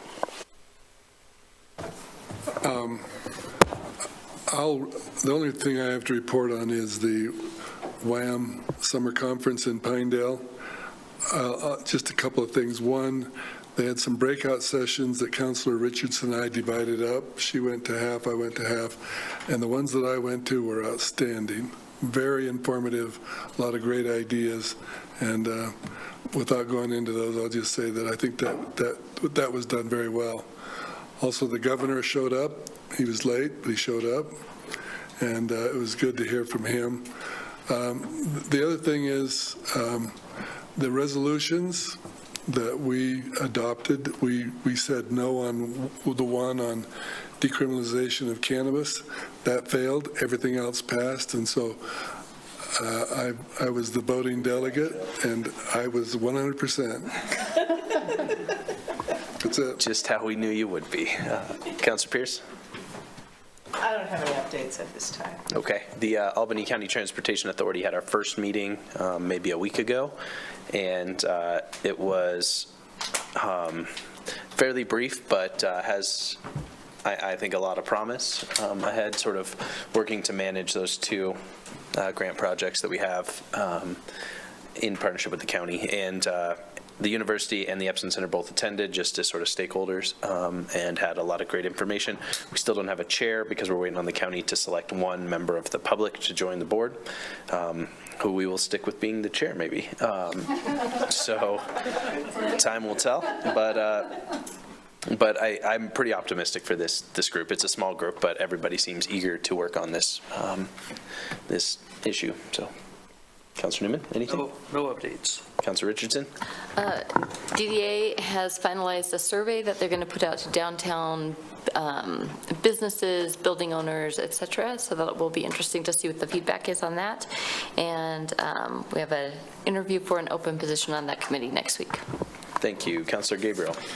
Thanks, Mayor. We're looking for a new director of the Albany County Tourism Board. Scott Larson has resigned to take a job in Oregon. Todd and myself were out at Arbor Day planning today at Optimus Park. The city arborist, Kyle Peep, put together a really nice group of people to plant 6 trees, so we were happy to do that. And last week I had an opportunity to meet the Consul General of India, Mr. Gupta, who was in town. He was meeting with the university along with the governor to talk about ag and energy issues. And tomorrow's the home base. Home base tour, 4 to 6, for council members, if you're so interested. Thank you, Councilor, and thank you for going to visit Mr. Gupta when he was here. I appreciate that. All right. No other updates, Council. We're going to move on to agenda review. You thought you were out of here, but you're not. All right, we can cruise through it pretty quick, though. Give a quick look to the consent agenda, see if you have anything there. Okay.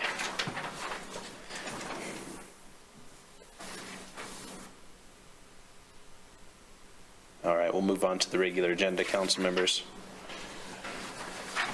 Anything you have questions on? City Clerk, please. Mayor, in light of tonight's discussion, we would like to request to add a resolution to the regular agenda for the fee adoption Sure. Yeah, rental that's housing great. code. No problem. We can just stick that at the end of the agenda. That's fine. All right. Councilor Pierce, any questions? Really excited about the Dallin Ditch project. Yeah. You do. All right. Other questions, council members? Okay. All right, folks, we are adjourned. Thanks, everyone.